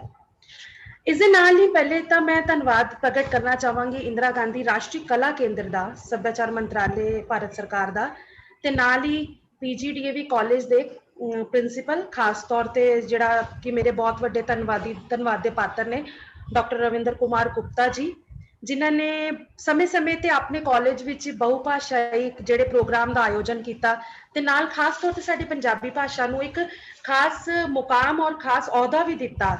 हुण भी मैं पिछले टाइम जदों PGDAV इवनिंग कॉलेज ने एक इंटरनेशनल कॉन्फ्रेंस करवाया सीगा गुरु नानक देव जी दे उत्ते, ਤੇ ਮੈਂ ਵੀ ਉਹਦਾ ਪਾਰਟ ਸੀਗੀ, ਤੇ ਮੈਂ ਉਹਦੇ ਲਈ ਖਾਸ ਤੌਰ ਤੇ ਉਸ ਵਕਤ ਡਾਕਟਰ ਸਾਹਿਬ ਨੂੰ ਧੰਨਵਾਦ ਨਹੀਂ ਦੇ ਪਾਈ ਸੀ, ਪਰ ਮੈਂ ਅੱਜ ਜ਼ਰੂਰ ਪ੍ਰਗਟ ਕਰਨਾ ਚਾਹੂੰਗੀ ਕਿ ਉਸ ਕਾਨਫਰੰਸ ਦੇ ਨਾਲ ਨਾਲ ਅੱਜ ਦੇ ਪ੍ਰੋਗਰਾਮ ਲਈ। ਤੇ ਨਾਲ ਹੀ ਮੈਂ ਡਾਕਟਰ ਹਰੀਸ਼ ਅਰੋੜਾ ਜੀ ਦੀ ਵੀ ਬਹੁਤ-ਬਹੁਤ ਧੰਨਵਾਦੀ ਹਾਂ, ਜਿਨ੍ਹਾਂ ਨੇ ਮੈਨੂੰ ਪੰਜਾਬੀ ਭਾਸ਼ਾ ਨਾਲ ਹਮੇਸ਼ਾ ਹਿੰਦੀ ਭਾਸ਼ਾ ਨਾਲ ਜੋੜ ਕੇ ਪੰਜਾਬੀ ਭਾਸ਼ਾ ਨੂੰ ਸਾਹਮਣੇ ਰੱਖਿਆ ਹੈ। ਤੇ ਅੱਜ ਮੈਂ ਜਿਹੜੇ ਵਿਚਾਰ ਪੇਸ਼ ਕਰਨਾ ਚਾਹੂੰਗੀ, ਮੈਂ ਉਸਨੂੰ ਇੱਕ ਮॉडल ਦੇ ਤੌਰ ਤੇ ਪੇਸ਼ ਕੀਤਾ ਹੈ। ਜਿਵੇਂ ਕਿ ਜਿੱਥੇ ਦਰਸ਼ਨ ਹੈ ਉੱਥੇ ਤਰਕ ਵੀ ਹੈ, ਉੱਥੇ ਨੈਤਿਕਤਾ ਵੀ ਹੈ ਤੇ ਨਾਲ ਚਿੰਤਨ ਵੀ ਹੈ, ਔਰ ਇਹ ਸਾਰੀਆਂ ਚੀਜ਼ਾਂ ਸਾਮੂਹਿਕ ਤੌਰ ਤੇ ਸਾਨੂੰ ਗੁਰੂ ਨਾਨਕ ਦੇਵ ਜੀ ਦੀ ਬਾਣੀ ਤੋਂ ਮਿਲਦੀਆਂ ਨੇ। ਇਹਨਾਂ ਸਾਰੀਆਂ ਗੱਲਾਂ ਨੂੰ ਧਿਆਨ ਵਿੱਚ ਰੱਖਦੇ ਹੋਏ ਮੈਂ ਆਪਣੇ ਜਿਹੜੇ ਵਿਚਾਰ ਜਿਹੜੇ ਪੇਸ਼ ਕੀਤੇ ਉਹਨਾਂ ਨੂੰ ਇੱਕ ਮॉडल ਦੇ ਤੌਰ ਤੇ ਇੱਕ ਟਾਈਟਲ ਦਿੱਤਾ ਹੈ, ਜਿਸ ਦਾ ਨਾਮ ਹੈ ਉੱਤਰ ਆਧੁਨਿਕ ਪ੍ਰਸੰਗ ਵਿੱਚ ਗੁਰੂ ਨਾਨਕ ਬਾਣੀ। यानी कि जिवें कि डॉक्टर हरीश अरोड़ा जी ने कहा सीगा कि असी गुरु नानक बाणी दी जिहड़ी प्रासंगिकता है उसनूं अज दे मॉडल विच किवें समझ सकदे हां, ते ओह समझना बहुत जरूरी है, क्योंकि अपने समय विच जो कुछ गुरु नानक साहब दी बाणी विच असी समझिया, पढ़िया, सुनिया, अज उसनूं किवें एक्सेप्ट करने आ। साडी अज दी जनरेशन जिहड़ी कि ग्लोबलाइजेशन दे दौर तो गुजर रही है, जिहड़ी कि मॉडर्नाइजेशन दे दौर तो गुजर रही है, ਉਹ ਕਿਵੇਂ ਇਹਨਾਂ ਸਾਰੀਆਂ ਚੀਜ਼ਾਂ ਨੂੰ ਜਿਹੜੀ ਹੈ ਉਹ ਸਵੀਕਾਰ ਕਰਦੀ ਹੈ। ਜਦੋਂ ਵਿਸ਼ਵੀਕਰਨ ਨੇ ਮਨੁੱਖ ਨੂੰ ਸੱਭਿਆਚਾਰਕ, ਆਰਥਿਕ ਤੇ ਸਮਾਜਿਕ ਔਰ ਰਾਜਨੀਤਿਕ ਪੱਖੋਂ ਹਰ ਪ੍ਰਕਾਰ ਦੀ ਖੁੱਲ੍ਹ ਦਿੱਤੀ ਹੈ, ਉੱਥੇ ਮਨੁੱਖੀ ਵਿਹਾਰ, ਉਹਨਾਂ ਦੀ ਰੁਚੀਆਂ ਤੇ ਉਹਨਾਂ ਦੇ ਜਿਹੜਾ ਸੁਹਜ ਔਰ ਸਵਾਦ ਹੈ ਉਹਦੇ ਵਿੱਚ ਬਹੁਤ ਸਾਰੇ ਪਰਿਵਰਤਨ ਵਾਪਰੇ ਨੇ। ਵਿਅਕਤੀਵਾਦੀ ਮਾਨਸਿਕਤਾ ਜਿਹੜਾ ਹੈ ਉਸ ਵਿਚਲੇ ਪਰਿਵਰਤਨ ਕਾਰਨ ਪੂੰਜੀਵਾਦੀ ਪ੍ਰਵੇਸ਼ ਦਾ ਪ੍ਰਚਾਰ ਤੇ ਪ੍ਰਸਾਰ ਹੋਇਆ ਹੈ, जो कि अपनी बहुत ज्यादा प्रचंड अवस्था भी साडे सामने आंदा है। माया जिसनूं असीं पूंजी कहने आ, मनुखी धर्म करम दा जिहड़ा है मुख मुद्दा बन चुकी है। भ्रिष्टाचार, अनैतिक विहार, असंवेदनशीलता ते आयोग आर्थिक स्रोतां ने मनुख नूं गुमराह कीता होया। अजे समय नानक बाणी नूं ਉਹਨਾਂ ਦੇ 550 ਸਾਲਾ ਜਿਹੜਾ ਅਸੀਂ ਗੁਰਪੁਰਬ ਵੀ ਦਿਵਸ ਵੀ ਮਨਾ ਰਹੇ ਹਾਂ, ਜਿਹੜਾ ਉਹਨਾਂ ਦਾ ਦਿਵਸ ਮਨਾਉਂਦੇ ਆ ਰਹੇ ਹਾਂ, ਉਸ ਵਿੱਚ ਅਸੀਂ ਗੁਰੂ ਨਾਨਕ ਬਾਣੀ ਨੂੰ ਕਿਵੇਂ ਦੇਖ ਸਕਦੇ ਹਾਂ। ਤੇ ਇੱਥੇ ਮੈਂ ਜਿਹੜੀ ਸ਼ੁਰੂਆਤ ਕੀਤੀ ਹੈ, ਮੈਂ ਨਾਨਕ ਨੂੰ 3 ਕੈਟਾਗਰੀ ਵਿੱਚ ਵੰਡਿਆ ਹੈ। ਪਹਿਲਾ ਨਾਨਕ, ਦੂਜਾ ਬਾਬਾ ਨਾਨਕ, ਜਿਨ੍ਹਾਂ को ਅਸੀਂ ਬਾਬਾ ਨਾਨਕ, ਜਿਸ ਨੂੰ ਕੁਝ ਲੋਕ ਹਾਲੇ ਵੀ ਬਾਬਾ ਨਾਨਕ ਕਹਿ ਕੇ ਸਮਝਦੇ ਆ, ਤੇ ਗੁਰੂ ਨਾਨਕ। ਮੈਂ ਇਹਨਾਂ ਤਿੰਨਾਂ ਨੂੰ ਇੱਕ ਸਫ਼ਰ ਦੇ ਤੌਰ ਤੇ ਦੇਖਿਆ। ਇਹਨਾਂ ਸਫ਼ਰ ਦੇ ਦੌਰਾਨ ਜਿਹੜੀਆਂ ਚੀਜ਼ਾਂ ਵਿੱਚ ਪਰਿਵਰਤਨ ਆਇਆ, ਉਸ ਦੀਆਂ ਸਿੱਖਿਆਵਾਂ, ਉਸ ਦੀ ਪ੍ਰਾਸੰਗਿਕਤਾ ਨੂੰ ਉਭਾਰਨ ਦੀ ਕੋਸ਼ਿਸ਼ ਕੀਤੀ ਹੈ। ਉਹਨਾਂ ਜਿਹੜਾ ਕਿ ਅਸੀਂ ਦੇਖੀਏ ਕਿ ਗੁਰੂ ਨਾਨਕ ਸਾਹਿਬ ਉੱਚੀ ਸੁੱਚੀ ਤੇ ਬਹੁਪੱਖੀ ਸ਼ਖਸੀਅਤ ਦੇ ਮਾਲਕ ਸਨ। ਆਪ ਮਹਾਨ ਚਿੰਤਕ, ਸਮਾਜ ਸੁਧਾਰਕ, ਕਦਰਾਂ ਕੀਮਤਾਂ ਦੇ ਨਿਰਮਾਣ ਕਰਤਾ, ਸੁਰਤ ਉਪਦੇਸ਼ਕ, ਅਦੁੱਤੀ ਰਹੱਸਵਾਦੀ, ਅਣਥਕ ਸੈਲਾਨੀ। ਜਿਵੇਂ ਕਿ ਬੇਦੀ ਸਾਹਿਬ ਨੇ ਸਾਨੂੰ ਦੱਸਿਆ ਕਿ ਉਹਨਾਂ ਨੇ ਕਿਧਰੇ ਨਾ ਕਿਧਰੇ ਸਾਡੇ ਵਿੱਚ ਇੱਕ ਇੰਟਰਕਨੈਕਟੀਵਿਟੀ ਵੀ ਕ੍ਰੀਏਟ ਕੀਤੀ ਹੈ। ਜਿਹੜਾ ਅੰਤਰ ਸੰਵਾਦ ਦਾ ਜਿਹੜਾ ਇਹ ਚਰਚਾ ਹੈ, ਉਹ ਏਸ਼ੀਆਈ ਤੌਰ ਤੇ ਕਹੀਏ ਜਾਂ ਵਿਸ਼ਵ ਤੌਰ ਤੇ ਕਰੀਏ ਤਾਂ ਗੁਰੂ ਨਾਨਕ ਦੇਵ ਜੀ ਨੇ ਉਹਦੇ ਵਿੱਚ ਬਹੁਤ ਵੱਡਾ ਰੋਲ ਅਦਾ ਕੀਤਾ ਹੈ। ਤੇ ਸਾਹਿਤ, ਸ਼ਾਇਰ ਔਰ ਅਧਿਆਤਮ ਗੁਰੂ ਦੇ ਤੌਰ ਤੇ ਅਸੀਂ ਉਹਨਾਂ ਨੂੰ ਸਾਰੇ ਹੀ ਜਾਣਦੇ ਹਾਂ। ਗੁਰੂ ਨਾਨਕ ਦੇਵ ਜੀ ਨੇ ਜਿਹੜੀ ਵੀ ਗੱਲ ਸਾਡੇ ਸਾਹਮਣੇ ਕੀਤੀ, ਉਹ ਸਭ ਕੁਝ ਉਹਨਾਂ ਨੇ ਆਪਣੇ ਹਾਸਿਲ ਕੀਤੀ। ਕਿ ਜਿਹੜੀ ਅਸੀਂ ਦਰਸ਼ਨ ਦੀ ਗੱਲ ਕਰਨੇ ਆ, ਜਿਹੜੀ ਅਸੀਂ ਨੈਤਿਕਤਾ ਦੀ ਗੱਲ ਕਰਨੇ ਆ, ਉਹ ਨੈਤਿਕਤਾ ਸਾਡੇ ਕੋਲ ਤਰਕ ਦੇ ਆਧਾਰਿਤ ਬੇਸ ਹੁੰਦੀ ਹੈ। ਨੈਤਿਕਤਾ ਹੈ, ਦਰਸ਼ਨ ਹੈ, ਜਦ ਤੱਕ ਤਰਕ ਨਹੀਂ ਹੈ ਤਦ ਤੱਕ ਸਾਡੇ ਕੋਲ ਕੋਈ ਵੀ ਗੱਲ ਨਹੀਂ ਹੈ। ਤਾਂ ਤਰਕ ਤਾਂ ਹੀ ਸਾਡੇ ਕੋਲ ਆਏਗਾ ਜਦੋਂ ਅਸੀਂ ਉਸਨੂੰ ਅਨੁਭਵ ਕਰਾਂਗੇ, ਜਦੋਂ ਅਸੀਂ ਉਸਨੂੰ ਸਹੀ ਗਲਤ, ਪੋਜ਼ਿਟਿਵ ਨੈਗੇਟਿਵ ਐਂਗਲਸ ਤੋਂ ਦੇਖਾਂਗੇ, ਤਾਂ ਅਸੀਂ ਤਰਕ ਦੇ ਤੌਰ ਤੇ ਆਪਣੀ ਗੱਲ ਪੇਸ਼ ਕਰਾਂਗੇ, ਜੋ ਕਿ ਗੁਰੂ ਨਾਨਕ ਦੇਵ ਜੀ ਨੇ ਸਾਡੇ ਸਾਹਮਣੇ ਤਾਰਕਿਕ ਰੂਪ ਵਿੱਚ ਆਪਣੀਆਂ ਸਾਰੀਆਂ ਗੱਲਾਂ ਨੂੰ, ਸਾਰੀਆਂ ਜਿਹੜੀਆਂ ਸੰਭਾਵਨਾਵਾਂ ਸੀ, ਜਿਹੜੇ ਤਜਰਬੇ ਸੀ, ਉਹਨਾਂ ਨੂੰ ਪੇਸ਼ ਕੀਤਾ। ਗੁਰੂ ਜੀ ਨੇ ਕਦੇ ਵੀ ਨਿਜ ਨੂੰ ਸ਼੍ਰੇਸ਼ਟ ਨਹੀਂ ਸਮਝਿਆ, ਸਗੋਂ ਉਹਨਾਂ ਨੇ ਮਨੁੱਖੀ ਹਿੱਤਾਂ ਦੀ ਭਵਿੱਖਮੁਖੀ ਤਸਵੀਰ ਨੂੰ ਸਾਡੇ ਸਾਹਮਣੇ ਉਜਾਗਰ ਕੀਤਾ। ਆਉਣ ਵਾਲਾ ਵਕਤ ਸਾਡੇ ਸਾਹਮਣੇ ਕੀ ਲਿਆ ਸਕਦਾ ਹੈ, ਕਿ ਅਸੀਂ ਉੱਥੇ ਸਟੈਂਡ ਕਰ ਪਾਵਾਂਗੇ, ਕਿੱਥੇ ਖੜੇ ਹੋਵਾਂਗੇ, ਇਹ ਸਾਰੀਆਂ ਚੀਜ਼ਾਂ ਜਿਹੜੀਆਂ ਸੀ ਗੁਰੂ ਨਾਨਕ ਦੇਵ ਜੀ ਨੇ ਸਾਡੇ ਸਾਹਮਣੇ ਬਿਲਕੁਲ ਇੱਕ ਤਰਕ ਦੇ ਤੌਰ ਤੇ ਪੇਸ਼ ਕੀਤੀਆਂ। ਜਿਹੜਾ ਮੈਂ ਆਪਣੀ ਗੱਲ ਕਹੀ ਹੈ ਕਿ ਮੈਂ ਗੁਰੂ ਨਾਨਕ ਦੇਵ ਜੀ ਬਾਣੀ ਨੂੰ ਜਿਹੜਾ ਹੈ ਮਾਡਲ ਦੇ ਤੌਰ ਤੇ ਪੇਸ਼ ਕੀਤਾ, ਤਾਂ ਮੇਰਾ ਪਹਿਲਾ ਜਿਹੜਾ ਮਾਡਲ ਹੈ ਉਹ ਹੈ ਉਹਨਾਂ ਦਾ ਸਮਾਵੇਸ਼ੀ ਵਾਤਾਵਰਣ। ਜਿਵੇਂ ਕਿ ਡਾਕਟਰ ਬੇਦੀ ਜੀ ਨੇ ਹੁਣੇ ਹੀ ਗੱਲ ਕਹੀ ਸੀਗੀ ਕਿ ਉਹਨਾਂ ਨੇ ਹਮੇਸ਼ਾ ਜਾਤ ਪਾਤ ਤੋਂ ਉੱਠ ਕੇ ਗੱਲ ਕਹੀ, ਨਾ ਕੋ ਹਿੰਦੂ ਨਾ ਕੋ ਮੁਸਲਮਾਨ, ਜਿਹੜਾ ਉਹਨਾਂ ਦਾ ਕੇਂਦਰੀ ਸੰਦੇਸ਼ ਸੀ। ਉਸ ਵਿੱਚੋਂ ਜਿਹੜੇ ਸ਼ਬਦ, ਜਿਹੜਾ ਵਿਚਾਰ ਉਭਰ ਕੇ ਆਉਂਦਾ ਹੈ, ਉਹ ਹੈ ਮੈਜੋਰਿਟੀ ਔਰ ਮਾਈਨੋਰਿਟੀਜ਼ ਵਾਲਾ। ਜਿਵੇਂ ਕਿ ਅਸੀਂ ਸਾਰੇ ਜਾਣਦੇ ਹਾਂ ਕਿ ਮਾਈਨੋਰਿਟੀਜ਼ ਜਿਹੜੇ ਹੈ ਉਹ ਹਮੇਸ਼ਾ ਓਬਿਸਟ ਸਪਰੈਸਡ ਹੁੰਦੇ ਰਹੇ ਹਨ ਆਪਣੀ ਮੈਜੋਰਿਟੀ ਦੇ ਥਰੂ। ਮੈਜੋਰਿਟੀ ਹਮੇਸ਼ਾ ਓਬਿਸਟ ਰਹੀ ਹੈ। ਤੇ ਕਿਧਰੇ ਨਾ ਕਿਧਰੇ ਗੁਰੂ ਨਾਨਕ ਦੇਵ ਜੀ ਨੇ ਜਿਹੜਾ ਵਿਚਾਰ ਪੇਸ਼ ਕੀਤਾ, ਨਾ ਕੋਈ ਹਿੰਦੂ ਨਾ ਕੋਈ ਮੁਸਲਮਾਨ, ਉਸਨੇ ਇੱਕ ਸਮਾਵੇਸ਼ੀ ਵਾਤਾਵਰਣ ਦਾ ਜਿਹੜਾ ਹੈ ਉਹ ਨਿਰਮਾਣ ਕਰਤਾ ਬਣੇ। ਹੁਣ ਸਮਾਵੇਸ਼ੀ ਵਾਤਾਵਰਣ ਦੀ ਗੱਲ ਅੱਜ ਵੀ ਅਸੀਂ ਆਪਣੇ ਐਜੂਕੇਸ਼ਨ ਸਿਸਟਮ ਵਿੱਚ ਕਰ ਰਹੇ ਹਾਂ। ਸਾਡੀ ਅਗਰ ਦੇਖਿਆ ਜਾਏ ਤੇ ਜਿਹੜੀ ਨਿਊ ਐਜੂਕੇਸ਼ਨ ਪਾਲਿਸੀ ਹੈ ਉਹ ਪ੍ਰੋਪਰਲੀ ਸਮਾਵੇਸ਼ੀ ਵਾਤਾਵਰਣ ਦੀ ਗੱਲ ਕਰਦੀ ਹੈ। ਤਾਂ ਕਿਧਰੇ ਨਾ ਕਿਧਰੇ ਇਹ ਗੱਲ ਤਾਂ ਸਾਡੇ ਕੋਲ ਜਿਹੜਾ ਕਨਸੈਪਟ ਹੈ ਉਹ 550 ਸਾਲ ਪਹਿਲੇ ਆ ਚੁੱਕਿਆ ਸੀਗਾ। यानी कि ਅਸੀਂ ਅੱਜ ਵੀ ਉਸੇ ਕਨਸੈਪਟ ਸੇ ਫੋਲੋਅਰ ਹੈਗੇ ਆ। ਅਸੀਂ ਅੱਜ ਵੀ ਉਸੇ ਸਮਾਵੇਸ਼ੀ ਵਾਤਾਵਰਣ ਦੀ ਗੱਲ ਕਰ ਰਹੇ ਹਾਂ। ਅਸੀਂ ਅੱਜ ਵੀ ਉਸੇ ਜਿਹੜੀ ਸਾਰੀ ਕੇਂਦਰ ਬਿੰਦੂ ਦੇ ਤੌਰ ਤੇ ਉਸੇ ਗੱਲ ਨੂੰ ਪੇਸ਼ ਕਰਦੇ ਹਾਂ। ਤੇ ਗੁਰੂ ਨਾਨਕ ਦੇਵ ਜੀ ਦੇ ਜਿਹੜੇ ਵਿਚਾਰ ਹੈ ਉਹ ਸਾਡੇ ਕੋਲ ਇੱਕ ਮਾਡਲ ਦੇ ਰੂਪ ਵਿੱਚ ਕੰਮ ਕਰ ਰਹੇ ਆ, ਇੱਕ ਮਾਡਲ ਦੇ ਤੌਰ ਤੇ ਕੰਮ ਕਰ ਰਹੇ ਆ। ਪਿਛਲੇ ਦਿਨੀ IIT ਵਿੱਚ ਜਿਹੜੇ ਤਿੱਬਤੀਆਂ ਦੇ ਬਹੁਤ ਹੀ ਮਾਣਯੋਗ ਦਲਾਈ ਲਾਮਾ ਜੀ ਮੰਨੇ ਜਾਂਦੇ, ਉਹਨਾਂ ਦੇ ਧਾਰਮਿਕ ਗੁਰੂ ਹੈ, ਉਹਨਾਂ ਨੇ ਆਪ ਆਪਣੀ ਸਪੀਚ ਵਿੱਚ ਗੁਰੂ ਨਾਨਕ ਦੇਵ ਜੀ ਦੀ ਬਾਣੀ ਦੀ ਸਾਰਥਕਤਾ ਨੂੰ, ਉਹਨਾਂ ਦੀ ਪ੍ਰਾਸੰਗਿਕਤਾ ਨੂੰ ਸਵੀਕਾਰ ਕੀਤਾ। ਉਹਨਾਂ ਕਿਹਾ ਕਿ ਜਿੱਥੇ ਅਸੀਂ ਬੁੱਧਿਜ਼ਮ ਨੂੰ ਫੋਲੋ ਕਰਨੇ ਆ, ਉਹਦੇ ਪੈਰਲਲੀ ਬਿਲਕੁਲ ਅਸੀਂ ਗੁਰੂ ਨਾਨਕ ਬਾਣੀ ਤੋਂ ਵੀ ਬਹੁਤ ਜ਼ਿਆਦਾ ਇਨਫਲੂਐਂਸ ਲੈਂਦੇ ਆ। ਇਹ ਉਹਨਾਂ ਨੇ ਦਿੱਲੀ ਦੇ IIT ਪਲੇਟਫਾਰਮ ਤੋਂ ਆਪਣੀ ਗੱਲ ਜਦੋਂ ਕੀਤੀ ਤਾਂ ਉਹਨਾਂ ਨੇ ਬੁੱਧਿਜ਼ਮ ਦੇ ਨਾਲ ਨਾਲ ਗੁਰੂ ਨਾਨਕ ਦੇਵ ਜੀ ਦੀ ਬਾਣੀ ਨੂੰ ਮੁੱਖ ਰੱਖਦਿਆਂ ਹੋਇਆ ਆਪਣੇ ਵਿਚਾਰ ਪੇਸ਼ ਕੀਤੇ।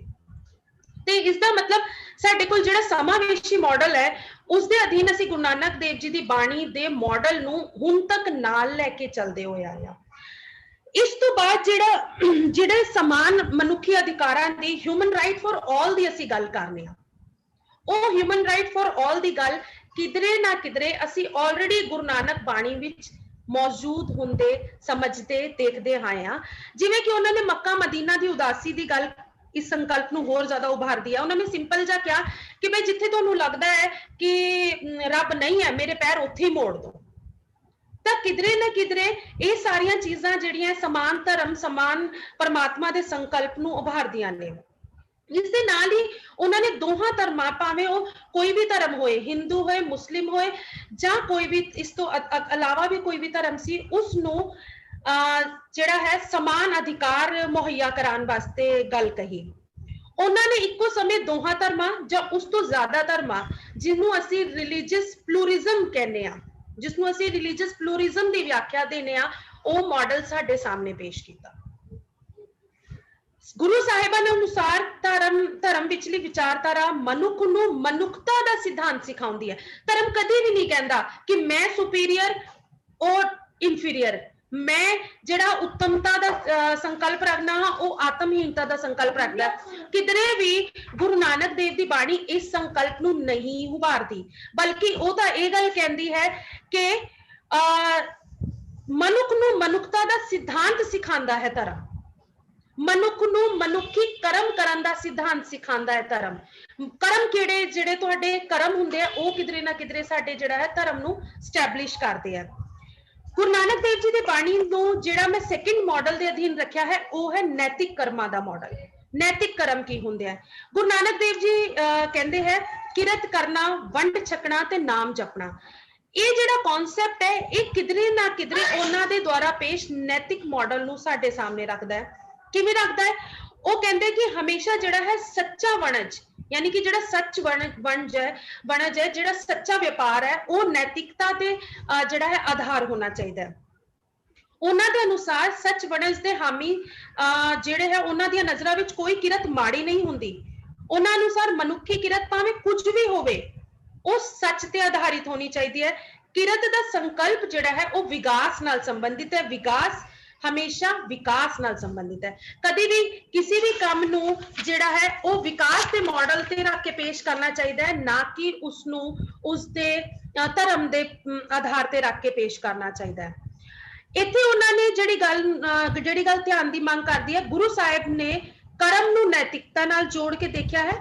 ਉਹਨਾਂ ਅਨੁਸਾਰ ਨੈਤਿਕਤਾ ਅਧਿਆਤਮਕ ਜੀਵਨ ਦੇ ਨਿਰਮਾਣਕਾਰੀ ਤੱਤਾਂ ਦਾ ਆਧਾਰ ਹੁੰਦੀ ਹੈ। ਉਹ ਕਹਿੰਦੇ ਅਸੀਂ ਨੈਤਿਕ ਕਾਰਜ ਕਰਾਂਗੇ ਤਾਂ ਹੀ ਤਾਂ ਸਾਡਾ ਅਧਿਆਤਮਕ ਜੀਵਨ ਬਣੇਗਾ, ਸਾਡੀ ਸੋਚ ਅੱਛੀ ਹੋਏਗੀ, ਸਾਡੇ ਵਿਚਾਰ ਅੱਛੇ ਹੋਣਗੇ, ਤਾਂ ਹੀ ਤਾਂ ਅਸੀਂ ਅਧਿਆਤਮ ਦੇ ਔਰ ਆਪਣੇ ਧਰਮ ਦੇ ਨੇੜੇ ਜਾਵਾਂਗੇ।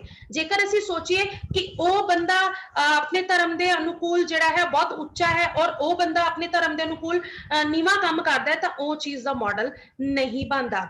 ਇਹ ਨੈਤਿਕਤਾ ਹੀ ਤਾਂ ਹੁੰਦੀ ਹੈ ਜਿਹੜੀ ਮਨੁੱਖ ਵਿੱਚ ਚੰਗੇ ਵਿਚਾਰਾਂ ਦਾ, ਵਿਹਾਰਾਂ ਦਾ ਨਿਰਮਾਣ ਕਰਦੀ ਹੈ, ਜਿਨ੍ਹਾਂ ਦੇ ਆਧਾਰ ਤੇ ਮਨੁੱਖੀ ਸ਼ਖਸੀਅਤ ਦਾ ਵਿਕਾਸ ਹੁੰਦਾ ਹੈ। ਗੁਰੂ ਨਾਨਕ ਦੇਵ ਜੀ ਹਮੇਸ਼ਾ ਵਿਅਕਤੀ ਨੂੰ ਮਨੁੱਖੀ ਸ਼ਖਸੀਅਤ ਦੇ ਮਾਡਲ ਦੇ ਤੌਰ ਤੇ ਦੇਖਦੇ ਆ।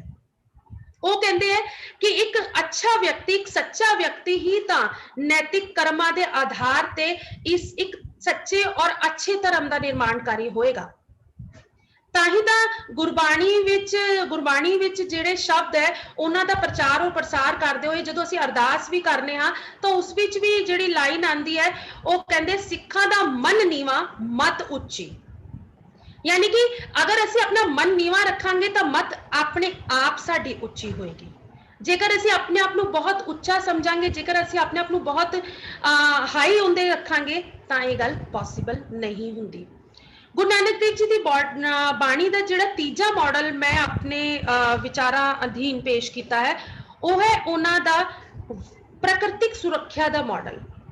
ਜਿਹੜੇ ਕਿ ਜਿਵੇਂ ਅਸੀਂ ਸਾਰੇ ਜਾਣਦੇ ਹਾਂ ਕਿ ਗੁਰੂ ਗ੍ਰੰਥ ਸਾਹਿਬ ਵਿੱਚ ਜਿਸ ਬਾਣੀ ਦੀ ਅਸੀਂ ਵਿਆਖਿਆ ਔਰ ਗੱਲ ਕਰਦੇ ਹੋਏ ਆਏ ਹਾਂ, ਜਿਸ ਨੂੰ ਅਸੀਂ ਸਮਝਦੇ ਆਏ ਹੋਏ ਹਾਂ, ਜਿਵੇਂ ਕਿ ਬੇਦੀ ਸਾਹਿਬ ਨੇ ਵੀ ਕਿਹਾ ਕਿ ਜਪਜੀ ਜਿਹੜਾ ਹੈ ਉਹ ਸਾਡੇ ਕੋਲ ਗੁਰੂ ਨਾਨਕ ਬਾਣੀ ਦਾ ਬਹੁਤ ਵੱਡਾ ਮਾਡਲ ਹੈ। ਆਸਾ ਦੀ ਵਾਰ ਬਹੁਤ ਵੱਡਾ ਮਾਡਲ ਹੈ, ਜਿਸ ਵਿੱਚ ਅਸੀਂ ਦੇਖਨੇ ਆ ਕਿ ਗੁਰੂ ਨਾਨਕ ਦੇਵ ਜੀ ਨੇ ਆਪ ਐਜ਼ ਅ ਜਿਹੜੇ ਹੈ ਉਹ ਇਨਵਾਇਰਮੈਂਟਲਿਸਟ ਦੇ ਤੌਰ ਤੇ ਕੰਮ ਕਰਦੇ ਆ ਸਾਡੇ ਸਾਹਮਣੇ।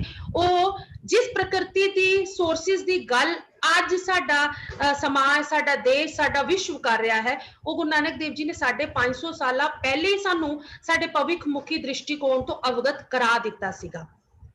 ਉਹਨਾਂ ਨੇ ਪ੍ਰਕਿਰਤੀ ਨਾਲ ਸੰਬੰਧਿਤ ਜਿੰਨਾ ਮਹੱਤਵਪੂਰਨ ਪੱਖਾਂ ਦੀ ਗੱਲ ਹੈ ਪੂਰਾ ਵਿਸ਼ਵ ਆਪਣੇ ਮੰਚ ਤੋਂ ਪ੍ਰੀਜ਼ਰਵ ਦਾ এনवायरमेंटल ਸੋਰਸਿਸ ਜਾਂ ਸੇਵ ਦਾ ਅਰਥ ਔਰ এনवायरमेंटल ਦੇ ਅਧੀਨ ਕਰ ਰਿਹਾ, ਉਹ ਜਪਜੀ ਵਿੱਚ ਬਹੁਤ ਪਹਿਲੇ ਸਾਡੇ ਕੋਲ ਮਾਡਲ ਪੇਸ਼ ਹੋ ਜਾਂਦਾ ਹੈ, ਜਿੱਥੇ ਉਹਨਾਂ ਨੇ ਸਾਫ਼ ਕਿਹਾ ਸੀਗਾ ਪਵਨ ਗੁਰੂ, ਪਾਣੀ ਪਿਤਾ, ਮਾਤਾ ਧਰਤ ਮਹਤ। ਜਿੱਥੇ ਸਾਡਾ ਗੁਰੂ ਜਿਹੜਾ ਹੈ ਉਹ ਪਵਨ ਹੈ, ਪਾਣੀ ਪਿਤਾ ਹੈ ਤੇ ਮਾਤਾ ਸਾਡੀ ਧਰਤੀ ਹੈ, ਉਹ এনवायरमेंटलिस्ट ਤੌਰ ਤੇ ਸਾਡੇ ਕੋਲ ਸਾਰੀਆਂ ਚੀਜ਼ਾਂ ਆਲਰੇਡੀ ਅਵੇਲੇਬਲ ਹੈ। ਗੁਰੂ ਸਾਹਿਬ ਦੁਆਰਾ ਰਚਿਤ ਬਾਣੀ ਵਿਚਲਾ ਪ੍ਰਕਿਰਤਿਕ ਜਿਹੜਾ ਸੁਰੱਖਿਆ ਦਾ ਮਾਡਲ ਹੈ, ਉਹ ਮਨੁੱਖ ਨੂੰ ਪ੍ਰਕਿਰਤੀ ਨਾਲ ਮਿਲ ਕੇ ਚੱਲਣ ਅਤੇ ਪ੍ਰਕਿਰਤੀ ਪ੍ਰਤੀ ਸਤਿਕਾਰ ਦਾ ਵਿਹਾਰ ਅਪਣਾਉਣ ਲਈ ਪ੍ਰੇਰਿਤ ਕਰਦਾ ਹੈ। ਗੁਰੂ ਨਾਨਕ ਦੇਵ ਜੀ ਨੇ ਸਿਰਫ ਔਰ ਸਿਰਫ ਸਾਡੇ ਅੱਗੇ ਆਪਣੀ ਬਾਣੀ ਨੂੰ ਹੀ ਪੇਸ਼ ਨਹੀਂ ਕੀਤਾ, ਉਹਨਾਂ ਨੇ ਸਾਨੂੰ ਇਹ ਵੀ ਸਿਖਾਇਆ ਹੈ ਕਿ ਸਾਨੂੰ ਆਪਣੀ ਪ੍ਰਕਿਰਤੀ ਨੂੰ ਸਤਿਕਾਰ ਦੇਣਾ ਚਾਹੀਦਾ ਹੈ, ਆਪਣੀ ਪ੍ਰਕਿਰਤੀ ਨੂੰ ਉਸ ਆਧਾਰ ਤੇ ਸਵੀਕਾਰ ਕਰਨਾ ਚਾਹੀਦਾ ਜਿੱਥੇ ਅਸੀਂ ਆਪਣੇ ਮਾਤਾ ਪਿਤਾ, ਆਪਣੇ ਗੁਰੂ ਨੂੰ ਸਵੀਕਾਰ ਕਰਨੇ ਆ। ਉਹਨਾਂ ਅਨੁਸਾਰ ਅਕਾਲ ਪੁਰਖ ਦੀ ਹੋਂਦ ਪ੍ਰਕਿਰਤੀ ਦੇ ਜ਼ਰਰੇ ਜ਼ਰਰੇ ਵਿੱਚ ਮੌਜੂਦ ਹੈ। ਉਹਨਾਂ ਅਨੁਸਾਰ ਪਰਮਾਤਮਾ ਦੀ ਇਸ ਅਸੀਮ ਅਨੰਤ ਤੇ ਅਲਖ ਦ੍ਰਿਸ਼ਟਮਾਨਤਾ ਦਾ ਅੰਤ ਨਹੀਂ ਪਾਇਆ ਜਾ ਸਕਦਾ। ਬਲਹਾਰੀ ਕੁਦਰਤ ਵਸਿਆ, ਤੇਰਾ ਅੰਤ ਨਾ ਜਾਏ ਲਖਿਆ। ਯਾਨੀ ਕਿ ਉਹਨਾਂ ਨੇ ਆਸਾ ਦੀ ਵਾਰ ਵਿੱਚ ਇੱਥੋਂ ਤੱਕ ਕਿ ਪਾਣੀ ਦੀ ਮਹੱਤਤਾ ਨੂੰ ਵੀ ਸਵੀਕਾਰ ਕੀਤਾ, ਪਾਣੀ ਬਾਰੇ ਵੀ ਉਹਨਾਂ ਨੇ ਆਪਣੇ ਵਿਚਾਰ ਪੇਸ਼ ਕੀਤੇ। ਤਾਂ ਅਗਰ ਪਾਣੀ ਜਿਹੜਾ ਕਿ ਜੀਵਨ ਦਾ ਮੌਲਿਕ ਆਧਾਰ ਦੱਸਿਆ ਜਾਂਦਾ ਹੈ, ਉਸ ਨੂੰ ਗੱਲ ਕਰਦੇ ਹੋਏ ਗੁਰੂ ਨਾਨਕ ਦੇਵ ਜੀ ਕਹਿੰਦੇ ਕਿ ਜੀਵ ਵਿਅਕਤੀ ਦਾ ਆਪਣਾ ਅਸਤਿਤਵ, ਹਰ ਕਿਸੇ ਦਾ ਆਪਣਾ ਅਸਤਿਤਵ, ਹਰ ਜੀਵ ਦਾ, ਹਰ ਵਿਅਕਤੀ ਦਾ ਆਪਣਾ ਅਸਤਿਤਵ ਹੁੰਦਾ ਹੈ ਜੋ ਕਿ ਸੰਸਾਰਕ ਸੰਰਚਨਾ ਵਿੱਚ ਮਹੱਤਵਪੂਰਨ ਭੂਮਿਕਾ ਅਦਾ ਕਰਦਾ ਹੈ। ਇਸ ਲਈ ਉਹਨਾਂ ਅਨੁਸਾਰ ਪ੍ਰਕਿਰਤੀ ਦੇ ਛੋਟੇ ਛੋਟੇ ਕਣਾਂ ਤੋਂ ਲੈ ਕੇ ਜੀਵਨ ਵਿਚਲੇ ਹਰ ਪੱਖ ਵਿੱਚ ਕਿਸੇ ਨੂੰ ਉੱਚਾ ਨੀਵਾਂ ਨਹੀਂ ਸਮਝਣਾ ਚਾਹੀਦਾ। ਜਿਸ ਸਮਾਵੇਸ਼ੀ ਮਾਡਲ ਦੀ ਗੱਲ ਮੈਂ ਕੀਤੀ ਉਹ ਕਿਧਰੇ ਨਾ ਕਿਧਰੇ ਗੁਰੂ ਨਾਨਕ ਦੇਵ ਜੀ ਦੇ ਜਿਹੜੇ ਪ੍ਰਕਿਰਤਿਕ ਸੁਰੱਖਿਆ ਦਾ ਮਾਡਲ ਹੈ ਸਾਡੇ ਸਾਹਮਣੇ ਪੇਸ਼ ਹੈ, ਉਹਦੇ ਵਿੱਚ ਵੀ ਬਿਲਕੁਲ ਪੈਰਲਲੀ ਕੰਮ ਕਰ ਰਹੀ ਹੈ। ਇਸ ਦੇ ਨਾਲ ਹੀ ਗੁਰੂ ਨਾਨਕ ਦੇਵ ਦੇ ਨੈਤਿਕ ਪ੍ਰਵਚਨ ਵਿਚਲੀ ਦਾਰਸ਼ਨਿਕਤਾ ਨੇ ਜਨ ਸਾਧਾਰਨ ਦੀਆਂ ਨਜ਼ਰਾਂ ਵਿੱਚ ਉਹਨਾਂ ਨੂੰ ਇੱਕ ਅਧਿਆਤਮਕ ਗੁਰੂ ਦੇ ਨਾਲ-ਨਾਲ ਫਿਲਾਸਫਰ ਦੇ ਤੌਰ ਤੇ ਵੀ ਸਥਾਪਿਤ ਕੀਤਾ ਹੈ। ਜਿਸ ਦਰਸ਼ਨ ਦੀ ਗੱਲ ਅਸੀਂ ਕਰ ਰਹੇ ਹਾਂ, ਕਿਧਰੇ ਨਾ ਕਿਧਰੇ ਉਹ ਫਿਲਾਸਫੀ ਗੁਰੂ ਨਾਨਕ ਦੇਵ ਜੀ ਦੇ ਵਿਚਾਰਾਂ ਤੋਂ ਸਾਨੂੰ ਮਿਲਦੀ ਹੈ। ਉਹਨਾਂ ਨੂੰ ਉੱਤਰ ਆਧੁਨਿਕ ਦੌਰ ਦਾ ਵਿਚਾਰਕ ਕਹਿਣਾ ਕਿਸੇ ਵੀ ਪ੍ਰਕਾਰ ਦੀ ਅਤਕਥਨੀ ਨਹੀਂ ਹੋਵੇਗੀ। ਜਿਵੇਂ ਕਿ ਬੇਦੀ ਸਾਹਿਬ ਨੇ ਸਾਡੇ ਸਾਹਮਣੇ ਇਹ ਗੱਲ ਕਹੀ ਵੀ ਹੈ ਕਿ ਕਿਧਰੇ ਨਾ ਕਿਧਰੇ ਅਸੀਂ ਅਗਰ ਦੇਖਿਆ ਜਾਏ ਤਾਂ ਉਹ ਇੱਕ ਜਿਹੜੇ ਹੈ ਵਰਲਡ ਵਾਈਡ ਸਾਡੇ ਸਾਹਮਣੇ ਇੱਕ ਫਿਲਾਸਫਰ ਦੇ ਤੌਰ ਤੇ ਪੇਸ਼ ਕਰਦੇ ਆ। ਉਹਨਾਂ ਦੀ ਫਿਲਾਸਫੀ ਨੂੰ, ਉਹਨਾਂ ਦੇ ਵਿਚਾਰਾਂ ਨੂੰ ਵਿਭਿੰਨ ਮਾਧਿਅਮਾਂ ਰਾਹੀਂ, ਵਿਭਿੰਨ ਪੁਸਤਕਾਂ ਰਾਹੀਂ, ਵਿਭਿੰਨ ਪਲੇਟਫਾਰਮਸ ਰਾਹੀਂ ਜਿਹੜੀ ਹੈ ਉਹ ਸਾਡੇ ਸਾਹਮਣੇ ਪੇਸ਼ ਕੀਤਾ ਜਾਂਦਾ ਹੈ। ਗੁਰੂ ਨਾਨਕ ਦੇਵ ਜੀ ਬਾਣੀ ਦਾ ਜਿਹੜਾ ਚੌਥਾ ਮਾਡਲ ਮੈਂ ਪੇਸ਼ ਕੀਤਾ ਹੈ ਉਹ ਹੈ ਉਹਨਾਂ ਦਾ ਸਮਾਜਕ ਔਰ ਧਾਰਮਿਕ ਮਾਡਲ। ਜੇਕਰ ਧਿਆਨ ਨਾਲ ਦੇਖਿਆ ਜਾਵੇ ਤੇ ਜਿਵੇਂ ਕਿ ਮੈਂ ਸਮਾਵੇਸ਼ੀ ਵਾਤਾਵਰਣ ਦੀ, ਸਮਾਵੇਸ਼ੀ ਮਾਹੌਲ ਦੀ ਗੱਲ ਕੀਤੀ ਹੈ, ਤਾਂ ਅਸੀਂ ਜਿਹੜਾ ਕਿ ਰਾਸ਼ਟਰਪਤੀ ਇਬਰਾਹਿਮ ਲਿੰਕਨ ਨੇ 1809 ਤੋਂ ਲੈ ਕੇ 1865 ਵਿੱਚ ਜਿਨ੍ਹਾਂ ਦਾ ਸਮਾਂ ਸੀਗਾ, ਉਹਨਾਂ ਨੇ ਜਿਸ ਲੋਕਤਾਂਤਰਿਕ ਪਰਿਭਾਸ਼ਾ ਦੀ of the people, ਬਾय the people, for the people ਨੂੰ ਸਾਡੇ ਸਾਹਮਣੇ 550 ਸਾਲ ਜਿਹੜੇ ਸਾਡੇ ਸਾਹਮਣੇ ਰੱਖਿਆ ਸੀ, ਉਹ ਗੁਰੂ ਨਾਨਕ ਦੇਵ ਜੀ ਨੇ ਬਹੁਤ ਪਹਿਲੇ ਸਾਡੇ ਸਾਹਮਣੇ ਰੱਖ ਦਿੱਤਾ ਸੀ। 550 ਸਾਲ ਪਹਿਲੇ ਗੁਰੂ ਨਾਨਕ ਦੇਵ ਜੀ ਨੇ ਇਸ ਲੋਕਤਾਂਤਰਿਕ ਮਾਡਲ ਨੂੰ ਕਿਵੇਂ ਪੇਸ਼ ਕੀਤਾ ਸੀ, ਉਸ ਨੂੰ ਹੁਣ ਸਮਝਣ ਦੀ ਲੋੜ ਹੈ। ਜਦੋਂ ਗੁਰੂ ਨਾਨਕ ਦੇਵ ਜੀ ਨੇ ਉਹਨਾਂ ਸਮਿਆਂ ਵਿੱਚ ਜਨ ਸਾਧਾਰਨ ਦੇ ਮੌਲਿਕ ਅਧਿਕਾਰਾਂ ਨੂੰ, ਜਿਵੇਂ ਕਿ ਅਸੀਂ ਬਾਰ-ਬਾਰ ਇਸ ਗੱਲ ਨੂੰ ਦੁਹਰਾ ਰਹੇ ਹਾਂ ਕਿ ਉਹਨਾਂ ਨੇ ਜਨ ਸਾਧਾਰਨ ਦੇ ਮੌਲਿਕ ਅਧਿਕਾਰਾਂ ਦੀ ਗੱਲ ਕੀਤੀ ਸੀ, ਰੱਖਦਿਆਂ ਇੱਕ ਨਵੀਨ ਧਰਮ ਦੀ ਸਿਰਜਣਾ ਕੀਤੀ ਜਿਸ ਧਰਮ ਦਾ ਆਧਾਰ ਲੋਕਾਂ ਦੀ ਆਪਣੀ ਵਿਚਾਰਧਾਰਕ ਪਰੰਪਰਾ ਅਨੁਸਾਰ ਉਹਨਾਂ ਹੀ ਦੁਆਰਾ ਲੋਕ ਰਚਿਤ ਸਾਹਿਤ, ਲੋਕ ਸੰਗੀਤ ਦੀ ਤਰਜ਼ ਤੇ ਲੋਕ ਧਰਮ ਦੇ ਰੂਪ ਵਿੱਚ ਪੇਸ਼ ਕੀਤਾ। ਗੁਰੂ ਨਾਨਕ ਦੇਵ ਜੀ ਅਗਰ ਲੋਕਤਾਂਤਰਿਕ ਮਾਡਲ ਨੂੰ ਪੇਸ਼ ਕਰਦੇ ਆ ਤਾਂ ਉਹਦਾ ਆਧਾਰ ਉਹਨਾਂ ਦੀ ਬਾਣੀ ਵਿੱਚ ਬਹੁਤ ਆਸਾਨੀ ਨਾਲ ਮਿਲ ਜਾਂਦਾ ਹੈ ਕਿ ਉਹਨਾਂ ਨੇ ਜਿੰਨੀ ਵੀ ਬਾਣੀ ਰਚੀ ਉਹ ਲੋਕ ਸਾਹਿਤ ਦੇ ਤੌਰ ਤੇ ਜਾਣੀ ਜਾਂਦੀ ਹੈ। ਅੱਜ ਉਹਨਾਂ ਦੀ ਬਾਣੀ ਨੂੰ ਜਿਹੜਾ ਹੈ ਉਸ ਮਾਡਲ ਵਿੱਚ ਪੇਸ਼ ਕੀਤਾ ਜਾ ਸਕਦਾ ਹੈ। ਉਹਨਾਂ ਦੇ ਜਿਹੜੀ ਵੀ ਬਾਣੀ ਨੂੰ ਅਸੀਂ ਗਾਣੇ ਆ ਜਾਂ ਜਿਹੜੀ ਗੁਰੂ ਗ੍ਰੰਥ ਸਾਹਿਬ ਵਿੱਚ ਬਾਣੀ ਦਰਜ ਹੈ, ਜਿਹੜਾ ਅਸੀਂ ਬਾਣੀ ਦਾ ਉੱਪਰ ਸਮਝ ਪੈਦਾ ਸਾਡੇ ਅੰਦਰ ਹੋਈ ਹੈ, ਉਹ ਇੱਕ ਲੋਕ ਤਰਜ਼ ਤੇ ਪੈਦਾ ਹੋਈ ਹੈ ਤੇ ਨਾਲ ਹੀ ਉਹਨਾਂ ਨੇ ਲੋਕਾਂ ਨੂੰ ਇੱਕੋ ਹੀ ਪਲੇਟਫਾਰਮ ਤੇ ਖੜਾ ਕਰਕੇ ਲੋਕ ਧਰਮ ਦਾ ਜਿਹੜਾ ਹੈ ਉਹ ਨਿਰਮਾਣ ਕੀਤਾ। ਇਸ ਧਰਮ ਦੀ ਬੁਨਿਆਦ ਮਨੁੱਖੀ ਜੀਵਨ ਨਾਲ ਸੰਬੰਧਿਤ 5 ਨਵੇਂ ਆयाम ਮਨੁੱਖ, ਧਰਮ, ਸੱਚ, ਸਿੱਖਿਆ ਤੇ ਕੁਦਰਤ ਦੇ ਸਮੀਕਰਨ ਰਾਹੀਂ ਪੇਸ਼ ਹੁੰਦੀ ਹੈ। ਇਸ ਨਵੀਨ ਧਾਰਮਿਕ ਸਮੀਕਰਨ ਨੂੰ ਅਸੀਂ ਜਪਜੀ ਸਾਹਿਬ ਦੇ ਰੂਪ ਵਿੱਚ ਸਵੀਕਾਰ ਕਰਦੇ ਹਾਂ। ਉੱਤਰ ਆਧੁਨਿਕ ਦੌਰ ਅੰਤਰਗਤ ਮੌਲਿਕ ਅਧਿਕਾਰਾਂ ਤੋਂ ਬਾਅਦ ਨਾਰੀਵਾਦ ਦੀ ਪਰਪੇਤਾ ਪ੍ਰਤੀ ਜਿਨ੍ਹਾਂ ਲਿੰਗਿਕ ਅਧਿਕਾਰਾਂ ਔਰ ਸਮਾਨਤਾਵਾਂ ਦੀ ਗੱਲ ਅਸੀਂ ਅੱਜ ਕਰਦੇ ਪ੍ਰਤੀਤ ਹੁੰਦੇ ਹਾਂ, ਉਸ ਦੀ ਸਥਾਪਨਾ ਸਦੀਆਂ ਪਹਿਲੇ ਹੀ ਸਾਡੇ ਸਰਵਪ੍ਰਿਯ ਫਿਲਾਸਫਰ ਜਾਂ ਆਲੋਚਕ ਗੁਰੂ ਨਾਨਕ ਦੇਵ ਜੀ ਦੁਆਰਾ ਕੀਤੀ ਜਾ ਚੁੱਕੀ ਹੈ। ਅਸੀਂ ਜਿਸ ਮਾਡਲ ਨੂੰ ਅੱਜ ਲਿੰਗਿਕ ਸਮਾਨਤਾ ਕਹਿੰਦੇ ਆ ਕਿ ਔਰਤ ਔਰ ਮਰਦ ਦਾ ਜਿਹੜਾ ਹੈ ਉਹ ਸਮਾਨ ਅਧਿਕਾਰ ਉਹਨਾਂ ਨੂੰ ਪ੍ਰਾਪਤ ਹੋਣੇ ਚਾਹੀਦੇ ਹੈ, ਜਿਸ ਔਰਤ ਦੀ ਅਸੀਂ ਇੰਡੀਪੈਂਡੈਂਸ ਦੀ ਗੱਲ ਕਰਨੇ ਆ, ਉਸ ਦੀ ਸੁਤੰਤਰਤਾ ਦੀ ਗੱਲ ਕਰਨੇ ਆ, ਉਹ ਸਾਡੇ ਸਾਹਮਣੇ ਔਰਤ ਦਾ ਮਾਡਲ ਜਿਹੜਾ ਹੈ, ਮੈਂ ਉਸ ਨੂੰ ਸਨਮਾਨਿਤ ਮਾਡਲ ਦਾ ਨਾਂ ਦਿੱਤਾ ਹੈ, ਔਰਤ ਦਾ ਸਨਮਾਨਿਤ ਮਾਡल। मनीषा जी थोड़ा संक्षिप्त कीजिएगा। जी बस 5 मिनट और लूंगी। जो औरत ਦੇ ਸਨਮਾਨਿਤ ਮਾਡਲ ਅਧੀਨ ਪੇਸ਼ ਕੀਤਾ ਹੈ ਤੇ ਇੱਥੇ ਜਿਹੜੇ ਕਿ ਅਸੀਂ ਜਿਵੇਂ ਕਿ ਬਹੁਤ ਸਾਰੇ ਧਰਮਾਂ ਵਿੱਚ ਵੱਖ-ਵੱਖ ਤਰੀਕਿਆਂ ਨਾਲ ਨਾਰੀ ਤੋਂ ਹਮਨੇ ਕਰੀ ਕੀਨਾ ਨਹੀਂ ਵਿਚਾਰ, ਜਬ ਜਾਨੀ ਤਬ परिहारी, नारी बड़ा विकार, यानी कि नारी ਨੂੰ ਜਿੱਥੇ ਵਿਕਾਰ ਦੇ ਤੌਰ ਤੇ ਪੇਸ਼ ਕੀਤਾ ਜਾਂਦਾ ਸੀ ਕਿ ਪਰੰਪਰਾਵਾਦੀ ਸੋਚ ਵਿੱਚ, ਉੱਥੇ ਗੁਰੂ ਨਾਨਕ ਦੇਵ ਜੀ ਨੇ ਔਰਤ ਦਾ ਸਤਕਾਰ ਮਾਡਲ ਦਿੱਤਾ। ਅਗਰ ਅਸੀਂ ਦੇਖੀਏ, ਉਹਨਾਂ ਨੇ ਔਰਤ ਦੇ ਹਰ ਰੂਪ ਨੂੰ, ਮਾਂ, ਭੈਣ, ਪਤਨੀ, ਹਰ ਰੂਪ ਨੂੰ ਇੱਕ ਸਨਮਾਨਿਤ ਮਾਡਲ ਦੇ ਤੌਰ ਤੇ ਸਾਡੇ ਸਾਹਮਣੇ ਰੱਖਿਆ। अगर ਅਸੀਂ ਗੁਰੂ ਨਾਨਕ ਦੇਵ ਦੀ ਫਿਲਾਸਫੀ ਦੇ ਦੇਖਿਆ ਜਾਏ ਤਾਂ ਅਸੀਂ ਉਹਦੇ ਪ੍ਰਤੀ ਉੱਤਰ ਵਜੋਂ ਹੀ ਤਾਂ ਬੇਟੀ ਬਚਾਓ ਬੇਟੀ ਪੜਾਓ ਅਭਿਆਨ ਚਲਾ ਰਹੇ ਹਾਂ। ਇਹ ਨਾਨਕ ਬਾਣੀ ਦਾ ਪ੍ਰਤੀ ਉੱਤਰ ਹੀ ਤਾਂ ਹੈ, ਜਿਹੜੀ ਕਿ ਨਾਨਕ ਬਾਣੀ ਨੇ ਔਰਤ ਦੀ ਜਿਹੜੀ सम्मान ਦੀ ਗੱਲ ਕੀਤੀ ਸੀਗੀ, ਉਹ ਇੱਥੇ ਉਹੀ ਸਾਰੀ ਚੀਜ਼ਾਂ ਨੂੰ ਅਸੀਂ ਦੁਹਰਾ ਰਹੇ ਹਾਂ ਅੱਜ ਦੇ ਸਮਾਜ ਵਿੱਚ। ਔਰ ਅਗਰ ਅਸੀਂ ਗੁਰੂ ਨਾਨਕ ਦੇਵ ਜੀ ਦੁਆਰਾ ਔਰਤ ਦੀ ਹਕਮਈ ਸਥਿਤੀ ਨੂੰ ਧਿਆਨ ਵਿੱਚ ਰੱਖਦੇ ਤਾਂ ਸਾਡੇ ਦੇਸ਼ ਵਿੱਚ ਜਾਂ ਇੰਟਰਨੈਸ਼ਨਲ ਤੌਰ ਤੇ ਸਾਨੂੰ #MeToo ਮੂਵਮੈਂਟ ਨਾ ਚਲਾਣੀ ਪੈਂਦੀ। ਇਹ ਬਹੁਤ ਇੰਪੋਰਟੈਂਟ ਗੱਲ ਸੀ। ਉਸ ਤੋਂ ਬਾਅਦ ਜਿਹੜਾ ਅੰਤਰ ਸੰਵਾਦੀ ਮਾਡਲ ਹੈ, ਜਿਹੜੀ ਕਿ ਗੱਲ ਮੈਂ ਉਸ ਨੂੰ ਦੁਹਰਾਉਂਗੀ ਨਹੀਂ ਕਿਉਂਕਿ ਡਾਕਟਰ ਸਾਹਿਬ ਨੇ ਪਹਿਲੇ ਕੱਲ ਕਰ ਦਿੱਤੀ ਅੰਤਰ ਸੰਵਾਦੀ ਮਾਡਲ ਦੀ, ਤਾਂ ਉਸ ਨੂੰ ਮੈਂ ਛੋੜਦੇ ਹੋਏ ਜਿਹੜਾ ਕਮਿਊਨੀਕੇਸ਼ਨ ਬੈਰੀਅਰਸ ਜਿਹੜੇ ਤੋੜੇ ਹੈ ਗੁਰੂ ਨਾਨਕ ਦੇਵ ਜੀ ਨੇ, ਉਸ ਬਾਰੇ ਗੱਲ ਜ਼ਰੂਰ ਕਰਨਾ ਚਾਹੂੰਗੀ। ਕਿਉਂਕਿ ਕਿਧਰੇ ਨਾ ਕਿਧਰੇ ਉਹਨਾਂ ਨੇ ਜਿਹੜੀ ਬਾਣੀ ਕਹੀ ਸੀ, ਉਹਨਾਂ ਦੀ ਬਾਣੀ ਦਾ ਮੂਲ ਮੰਤਰ ਸੀ ਪਹਿਲਾਂ ਸੁਣਨਾ ਫਿਰ ਬੋਲਣਾ।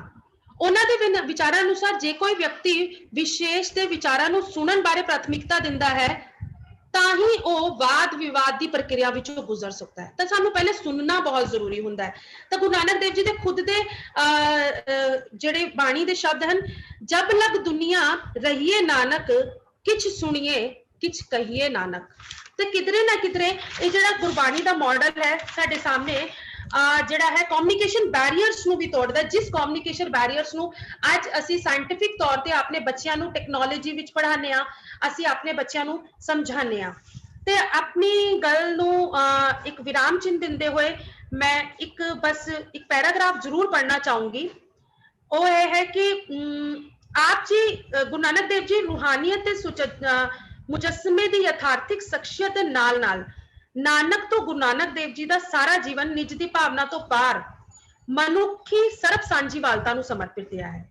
ਗੁਰੂ ਸਾਹਿਬ ਨੇ ਸਮੁੱਚੀ ਲੋਕਾਈ ਨਾਲ ਸੰਵਾਦ ਰਚਾਇਆ, ਉਹਨਾਂ ਨੂੰ ਆਪਣਾ ਸਰੋਤਾ ਬਣਾਉਣ ਖਾਤਰ ਮਨੁੱਖਤਾ ਵਿਚਕਾਰ ਆਪਣੀਆਂ ਸਮਾਜਕ, ਸੱਭਿਆਚਾਰਕ, ਧਾਰਮਿਕ ਹੱਦਾਂ ਨੂੰ ਤੋੜਿਆ ਅਤੇ ਉਹਨਾਂ ਵਿੱਚ ਸਾਂਝ ਸਥਾਪਿਤ ਕਰਨ ਦੀ ਕੋਸ਼ਿਸ਼ ਕੀਤੀ। ਬਹੁਪੱਖੀ ਸ਼ਖਸੀਅਤ ਅਤੇ ਵਿਸ਼ਾਲ ਪ੍ਰਤਿਭਾ ਦੇ ਮਾਲਕ ਹੋਣ ਕਰਕੇ ਆਪ ਜੀ ਧਰਮ, ਵਿਦਿਅਕ ਅਤੇ ਦਰਸ਼ਨ ਸ਼ਾਸਤਰ ਦੇ ਖੇਤਰ ਵਿੱਚ ਵਿਲੱਖਣ ਅਤੇ ਮਹਾਨ ਕ੍ਰਾਂਤੀਕਾਰੀ ਵੀ ਰਹੇ ਹਨ। ਗੁਰੂ ਸਾਹਿਬ ਦੁਆਰਾ ਨਿਰਮਿਤ ਸਮਾਵੇਸ਼ੀ ਗਤੀਵਿਧੀਆਂ, ਮਨੁੱਖੀ ਸਮਾਨਤਾ, ਧਾਰਮਿਕ ਬਰਾਬਰੀ, ਔਰਤ ਦਾ ਸਤਿਕਾਰ, ਵਾਤਾਵਰਣ ਦੀ ਸੁਰੱਖਿਆ ਅਤੇ ਨੈਤਿਕ ਮਾਡਲ ਆਦਿ ਦੀ ਸਾਰਥਕਤਾ ਹਰ ਪੱਖੋਂ ਵਿਸ਼ਵ ਪੱਧਰ ਤੇ ਸਿੱਧ ਹੁੰਦੀ ਨਜ਼ਰ ਆ ਰਹੀ ਹੈ ਸਾਨੂੰ। ਇਹ ਸਾਰੇ ਮਾਡਲ ਜਿਹੜੇ ਆ ਅਸੀਂ ਸਵੀਕਾਰ ਕਰ ਰਹੇ ਹਾਂ ਔਰ ਉਹਨਾਂ ਨੂੰ ਇੰਪਲੀਮੈਂਟ ਕਰ ਰਹੇ ਹਾਂ। ਅੱਜ ਹਰ ਭਾਰਤੀ ਪੱਛਮੀ ਸਮਾਜ ਸੱਭਿਆਚਾਰ ਵਿਚਲੀਆਂ ਬਹੁਪੱਖੀ ਵਿਵਸਥਾਵਾਂ ਗੁਰੂ ਸਾਹਿਬ ਦੁਆਰਾ ਸੰਚਾਰਿਤ ਮਾਡਲਾਂ ਨੂੰ ਕਾਰਜਸ਼ੀਲ ਹੁੰਦੀਆਂ ਆਪਣੇ ਤਰੀਕੇ ਨਾਲ ਸ਼ੇਪ ਦਿੰਦੀਆਂ नजर आ रही ने। बहुत बहुत शुक्रिया, बहुत बहुत धन्यवाद। धन्यवाद मनीषा जी। आपने जिस तरह से गुरु नानक देव के दार्शनिक विचारों को आधुनिक संदर्भों में देखने का प्रयास किया है, वे वास्तव में बहुत महत्वपूर्ण है। जिस तरीके से आज कोरोना काल चल रहा है, स्वाभाविक है कि जो लोगों के मन की वृत्तियां हैं, उन वृत्तियों में ये सारी बातें बहुत महत्वपूर्ण तरीके से उभर कर आना बहुत जरूरी है, चाहे वो धर्म के संबंध में हो, चाहे वो मनुष्यता के संबंध में हो, चाहे वो नैतिकता के संबंध में हो। और विशेष बात यह है कि चूंकि मध्यकालीन दौर में गुरु नानक देव और अन्य संत कवियों का जन्म हुआ, में जिस तरह की परिस्थितियां थी वे राजनीतिक और सामाजिक परिस्थितियां बहुत विकट भी थी, और इस बात से कोई इनकार नहीं करता। लेकिन विशेष बात यह थी कि गुरु नानक देव जी ने जिस तरह से प्रवृत्ति मूलक अपनी दृष्टि को बनाए रखा, उसी का ही परिणाम रहा कि उन्होंने राजनीतिक और सामाजिक दोनों दृष्टियों को अपने साहित्य के माध्यम से, यानी उन पर बहुत कड़ा प्रहार भी किया। यहाँ तक कि वे अवतारवाद का जहाँ खंडन करते हैं, वहीं अवतारवाद के अन्य जो महत्वपूर्ण पक्ष हैं, जैसे चाहे वो राम का पक्ष हो, चाहे वो कृष्ण का पक्ष हो, उनके संबंध में अपने विचार व्यक्त करते हुए उन्हें केवल एक दिव्य ज्योति का स्वरूप ही मानकर भी चलते हैं। यानी वे ईश्वर के सगुण और निर्गुण दोनों रूपों को स्वीकार करते हुए अपने जीवन दृष्टि को लोगों के सामने लाते हैं। लेकिन जिस सामाजिक परिस्थिति के संदर्भ में जहां वे रह रहे थे, वहां राजा के या यूं कहिए जो मुगल शासक थे, उनके विरुद्ध खड़े होकर अपनी बात कहना ये बहुत बड़ी बात उस दौर के समय में थी। लेकिन गुरु नानक देव जी ने ऐसा कहा भी। मैं आमंत्रित कर रहा हूं डॉक्टर रविंद्र कुमार गुप्ता जी को, वे आए और गुरु नानक देव जी के सामाजिक विचारों के संबंध में, सामाजिक चेतना के संबंध में अपने महत्वपूर्ण बिंदु हमारे समक्ष रखें। डॉक्टर रविंद्र कुमार गुप्ता जी। धन्यवाद डॉक्टर हरीश जी। डॉक्टर रविंद्र कुमार गुप्ता जी, आपने सही कहा कि गुरु नानक देव जी ने जिस पलायनवादी प्रवृत्ति से मनुष्य को मुक्ति दी, वास्तव में वह उनके चिंतन का एक ऐसा स्वरूप रहा जिसने समूचे भारत में, चूंकि भारत उस समय एक तरह से मुगलों के अधीन था और उस समय लोगों के मन में कहीं ना कहीं एक पलायनवादी अवस्था पूरी तरह से घर कर चुकी थी, उससे बाहर निकालने का अवसर एक यही था कि हम संतों की वाणियों के माध्यम से उस पलायनवादी प्रवृत्ति से बाहर निकल कर चले। ऐसी सात्विकता, ऐसे नैतिक मूल्यों का संरक्षण ये गुरु नानक देव के सबसे महत्वपूर्ण बिंदु रहे। एक विशेष बात है कि गुरु नानक देव ने मानव के प्रति जो सेवा और प्रेम का भाव रखा, वह अत्यंत ही महत्वपूर्ण भाव रहा। मुझे याद है कि विवेकानंद, मैं कहीं पढ़ रहा था कि विवेकानंद ने जब लाहौर गए थे, तो लाहौर के एक भाषण के दौरान उन्होंने कहा था कि जिस स्थान पर मैं खड़ा हूँ, इस स्थान पर एक समय ऐसा था जब गुरु नानक देव आए थे, और गुरु नानक देव ने यहाँ आकर जो सर्वधर्म समभाव की बातें रखी थी, वो भारतीय जीवन चेतना को सबसे महत्वपूर्ण पक्ष की ओर ले जाने वाली बातें थी, क्योंकि तब लाहौर भी भारत का ही एक हिस्सा रहा था। तो इन महत्वपूर्ण विचारों, इन महत्वपूर्ण बिंदुओं के अंतर्गत ये बात सबसे महत्वपूर्ण रूप से उभर कर आती है कि वास्तव में गुरु की दृष्टि क्या हो सकती है। अब मैं आमंत्रित कर रहा हूँ उस शख्सियत को जिन्होंने गुरु के संबंध में अनेक विचार रखे हैं, गुरु के संबंध में अनेक बातें रखी हैं, उन्हीं की पंक्ति के माध्यम से मैं उन्हें आमंत्रित कर रहा हूँ। और गुरु के संदर्भ में उन्होंने कहा है कि जो सभी शास्त्रों में दक्ष तथा सर्वशास्त्रविद, जितेंद्रिय, सत्यवादी, शांत मानस, सर्व कर्म परायण, गृहस्थ, निरोगी, निरहंकार तथा विकार रहित हो, वही गुरु होने की योग्य है। गुरु के संबंध में जो ये विचार रखे, मुझे लगता है कि संतों के संदर्भ में नहीं, वर्तमान समय में भी हमें चिंतन करना होगा कि हम आखिर किस गुरु की ओर जाना चाहते हैं। आदरणीय प्रोफेसर रजनीश कुमार शुक्ल जी, जिनके विचारों से मुझे हमेशा ही कहीं ना कहीं प्रभावित किया है, भारतीय संस्कृति और भारतीय दर्शन के संबंध में उनके विचार भारतीय समाज के लिए नहीं बल्कि विश्व समाज के लिए भी बहुत महत्वपूर्ण है। मैं आमंत्रित कर रहा हूँ बड़े आदर के साथ प्रोफेसर रजनीश कुमार शुक्ल जी को। सर, अपने आप को एक बार म्यूट कर लीजिएगा, पहले अनम्यूट कर लीजिएगा। सबको नमस्कार। गुरु नानक के 550वें प्रकाशोत्सव के अवसर पर पिछले वर्ष से चल रही विविध ज्ञान यज्ञों की श्रृंखला में आयोजित यह संविमर्श मेरे लिए तो अत्यंत फलदायी है। इसलिए फलदायी है कि भारत की संत परंपरा में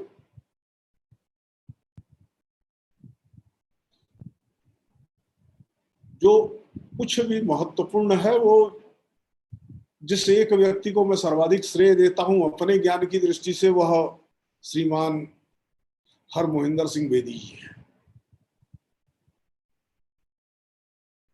मैं तो ये मानता हूं कि भारत के सभी उन महान संतों, साधकों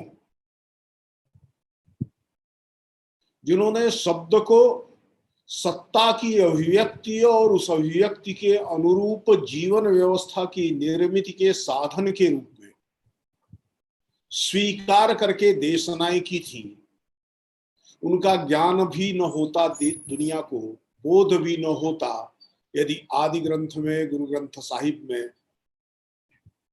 उन संतों की वाणियों का संग्रह न हुआ होता।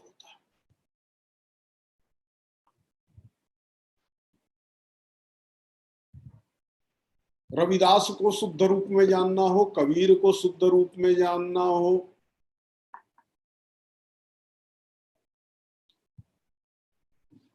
और भारत की एक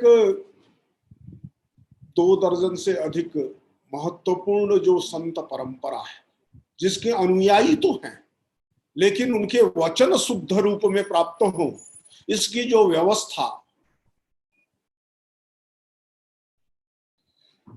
सिख परंपरा ने प्रस्तुत की थी, सिख गुरुओं ने प्रस्तुत की, उसके कारण से ही हम जान सके। उसके 2 रास्ते निकाले। एक तो आदि ग्रंथ में उनकी वाणियों का संग्रह करके उन्हें एक ऐसा पवित्र रूप दिया जिसमें अक्षर मार्ग का हेर फेर न हो सके। दूसरा रास्ता उन्होंने कहा कि उस समय भी हो सकता है, प्रतिलिपिकार की गलती से हो सकता है, कातिब कोई गलती करेगा तो अंतर आ सकता है। तो भारत की एक वैदिक परंपरा है, वह स्वर को, मात्रा को, उच्चारण को, राग के माध्यम से, संगीत की स्वर लहरियों के माध्यम से सुरक्षित रखने का। सभी संतों की वाणी को रागों में निबद्ध करके और सिक्खी की परंपरा में रागियों के द्वारा उन्हीं रागों में शुद्ध रूप से गायन की एक विशिष्ट व्यवस्था का विकास करके इन संतों की वाणियों को उसी प्रकार से सुरक्षित रखा गया जैसे प्राकृत और विकृत पाठों के माध्यम से वेद वचनों को, वेद को सुरक्षित किया गया। इसलिए जब पाठ की शुद्धता का प्रश्न आता है तो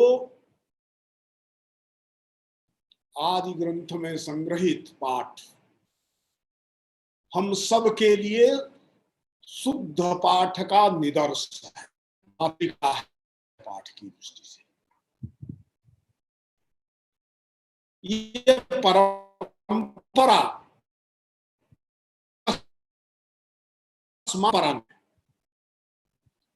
यह सोच करके नहीं विकसित हुआ था कि आने वाले दिनों में कुछ लोग हेर फेर करने वाले पैदा हो जाएंगे, वो हेर फेर करेंगे तो उनके हेर फेर को से बचाने के लिए इनको संग्रहित कर, बल्कि भारत में गुलामी का, सांस्कृतिक गुलामी का,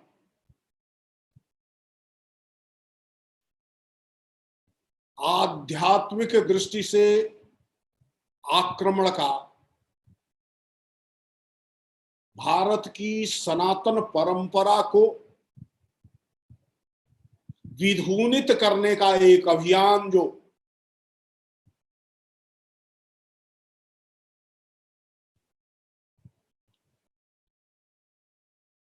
तुर्कों के द्वारा अरब, अदन, सिराज, शेरवा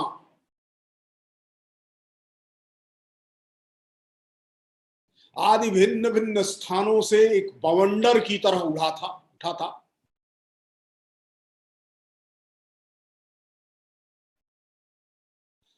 उनसे भारत की शुद्ध आध्यात्मिक परंपरा को जीवित रखने, उसको प्रसारित करने, उसको जीवन व्यवहार का हिस्सा बनाए रखने के लिए निरंतर यत्न करने वाले महामानव,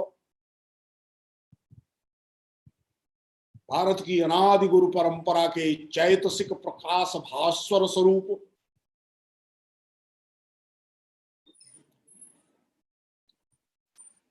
बाबा नानक, नानक साह गुरु नानक के रूप में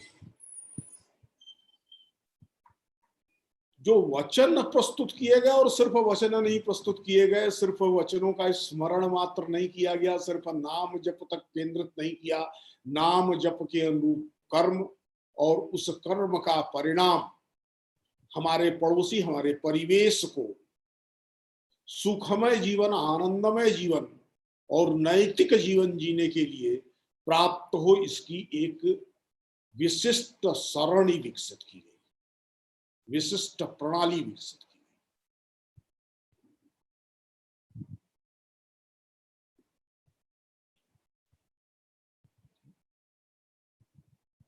बाबा नानक का प्रकाश, अच्छा कहा मनीषा जी ने कि नानक के रूप में जानेंगे उनको बाबा नानक, बाबे नानक के रूप में जानेंगे और उनको गुरु नानक के रूप में। ये एक क्रम है, इस क्रम के रूप में देखना पड़ेगा। नानक को व्यक्ति के रूप में देखना पड़ेगा, नानक को एक श्रेष्ठ पुरुष के रूप में देखना पड़ेगा, साधक के रूप में देखना पड़ेगा, और नानक को एक सिद्ध और शास्ता के रूप में देखना पड़ेगा। व्यक्ति के रूप में नानक एक विलक्षण व्यक्ति होता है। बचपन से ही लोकोत्तर जीवन में जीने वाला बालक इस भौतिक संसार में सत्य की तलाश में, भौतिक जीवन के शिक्षण और प्रशिक्षण से दूर, हर क्षण सच्चा सौदा तलाशने वाला बालक है। इसलिए अपनी पाठशाला से भाग जाता है जंगल की ओर। प्रतिभा तो है इस नाते, 8 वर्ष की उम्र तक ही संस्कृत सीखी, फारसी सीखी, पंजाबी सीखी, यानी भाषा।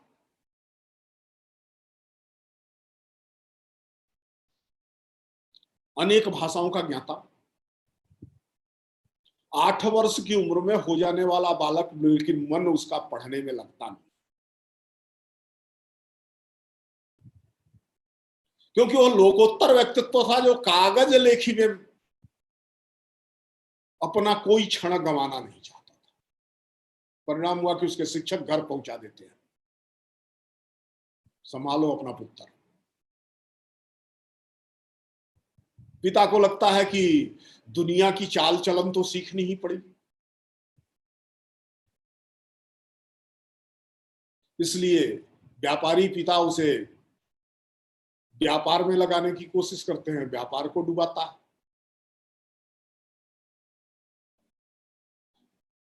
दुनियावी सौदे की जगह सच्चे सौदे करता है।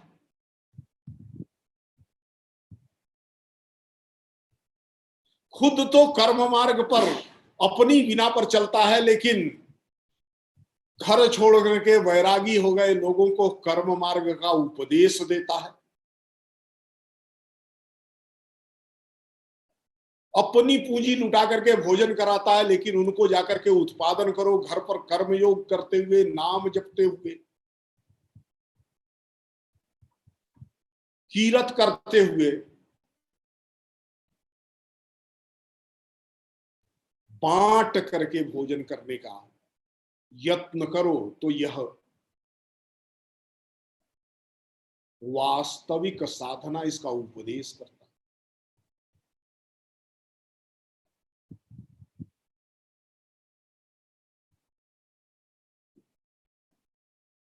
जीवन का एक हिस्सा है, दूसरा हिस्सा है शादी होती है, बच्चे होते हैं,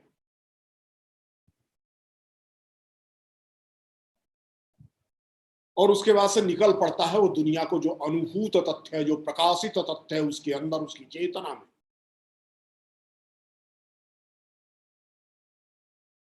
उसको बताने के लिए।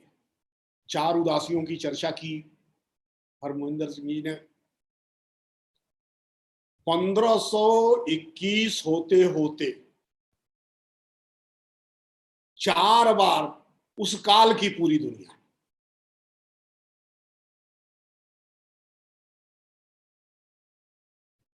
जिसको हम एशिया महाद्वीप तो पूरा पूरा कहेंगे,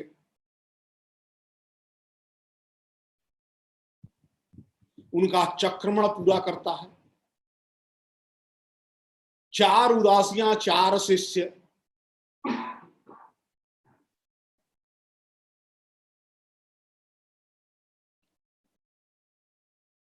और उनके माध्यम से विविध स्थानों पर जो पूजा की परंपरा है, साधना की परंपरा है, आध्यात्मिकता की परंपरा है, मनुष्य के सांस्कृतिकीकरण की परंपरा है, उसमें बिना कोई तात्विक फेर बदल किए हुए वहां के लोग उन परंपराओं के आधार पर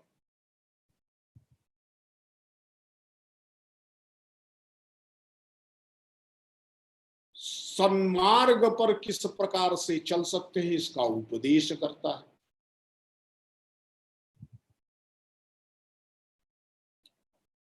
अद्भुत उजाड़ता उनको है जो सच्चरित्र है,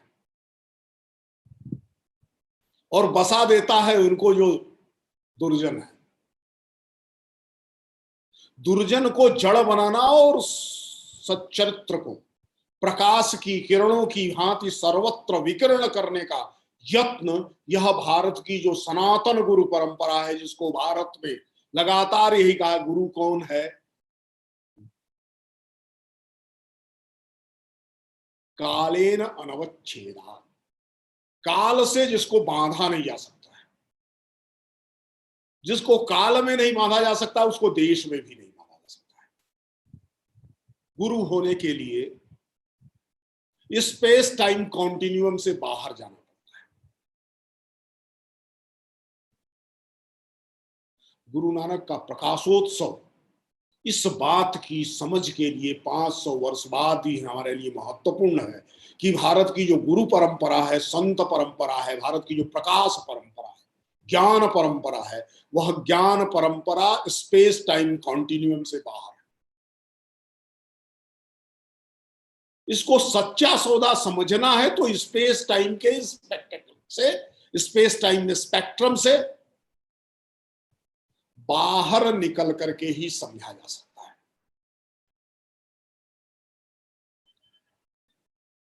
सभी प्रकार के नाम, सभी प्रकार के रूप, सभी प्रकार का विस्तार, ये एक ऐसी सत्ता की अभिव्यक्ति है जो अकाल है, करता है,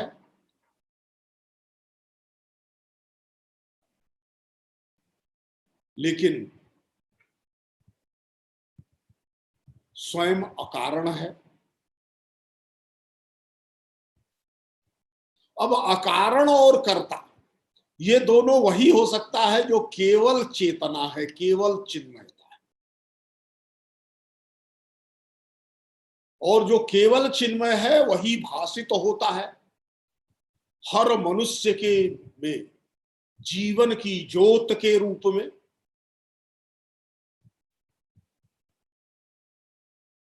आत्म तत्व के रूप में, जो भासित हो रहा है, प्रकाशित हो रहा है। और जिस ज्योत के दूसरे ज्योत में, अनादि ज्योत में, अखंड ज्योति में, अकाल ज्योति में मिल जाने के साथ ही जीवन की समग्रता होती है, संपूर्णता होती है।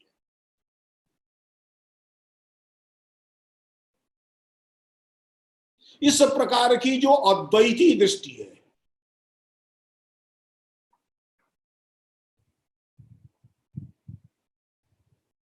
उसको नाम रूप में भासित होता हुआ देखने के बाद भी नाम रूप में सीमित नहीं किया जा सकता।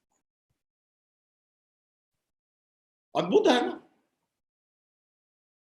नाम रूप ईश्वर का स्वरूप नहीं है, लेकिन नाम रूप में वह भासित तो होता है। इसलिए अयोध्या में राम जन्मभूमि का दर्शन भी करते हैं बाबा नानक, और काबे में लोगों को यह भी बताते हैं, वो दिशा बता दे, वो जग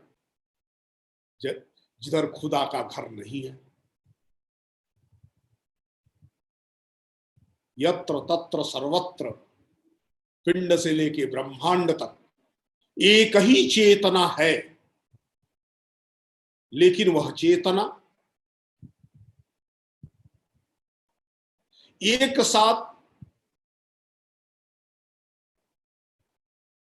इमर्सेंस भी है, ट्रांसेंडेंट भी है,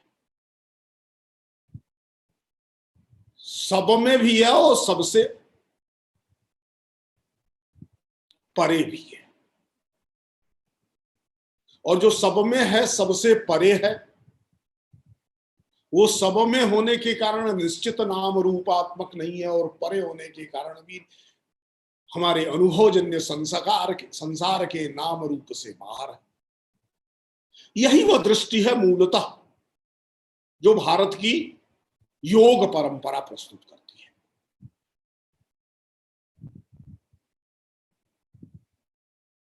जिसमें समाधि की सिद्धि, योग की प्राप्ति, सत्य का साक्षात्कार का तात्पर्य ही है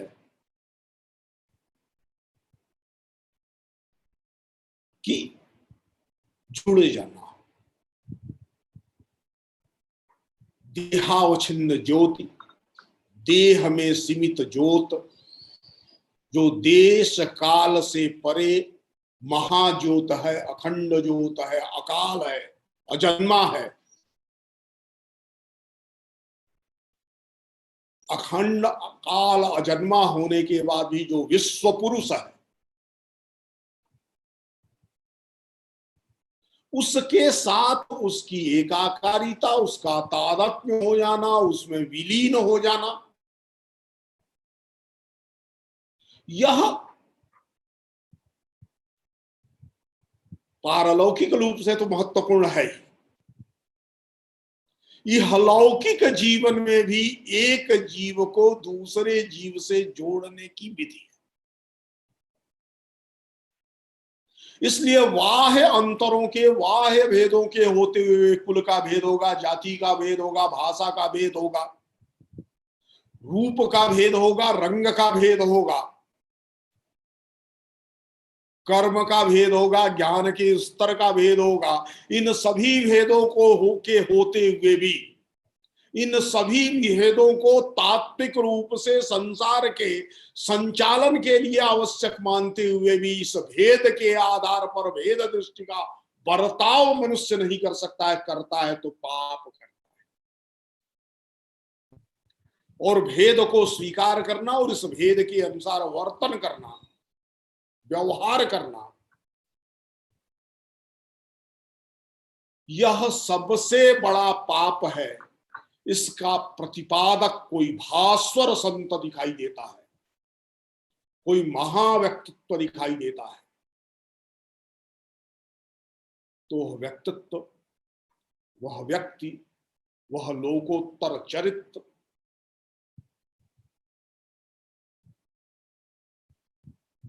गुरु नानक के रूप में दिखाई देता है। बाबा नानक व्यवहार बताते हैं, गुरु नानक परमार्थ बताते हैं। व्यक्ति नानक जीवन का सलीका बताता है।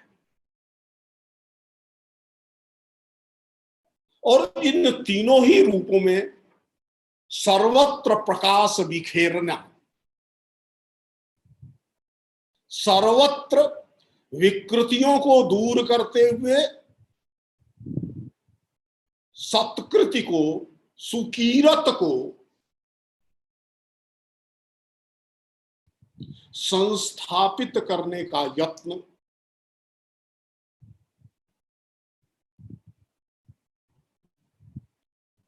यह जो 500 वर्षों से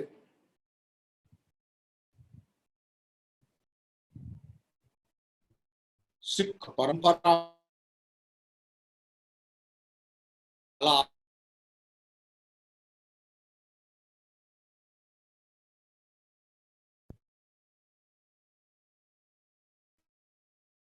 विस्तार प्राप्त करता है।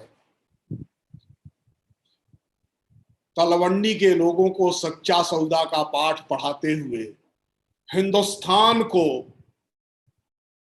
भयमुक्त कराने के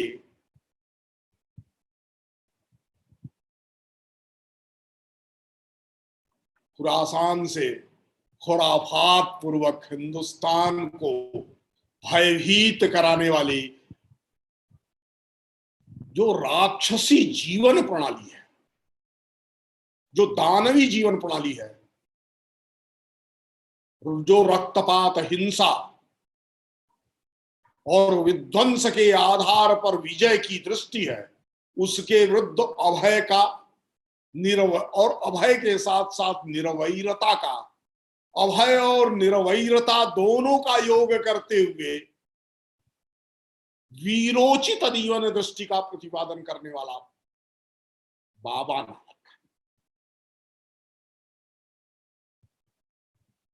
और इस संसार में तात्विक रूप से सर्वत्र एक ही ज्योति है, एक ही पुरुष की प्रकाशना है,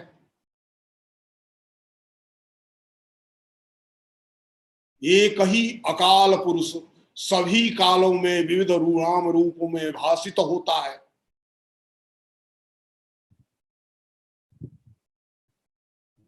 हम सब उसी एक नूर से उत्पन्न हैं, इसलिए न तो कोई छोटा है न तो कोई बड़ा है, न तो कोई अति विशिष्ट है न तो कोई अतिहीन है। तत्वतः सब समान है। सबकी समानता की स्वीकृति पूर्वक संपूर्ण विश्व मानवता के कल्याण का यत्न करते हुए अपना जीवन परिश्रम से, कर्म से, निष्ठा से, ईमानदारी से यापित करते हुए, बिताते हुए दूसरों का जीवन सुखदायक, इसके लिए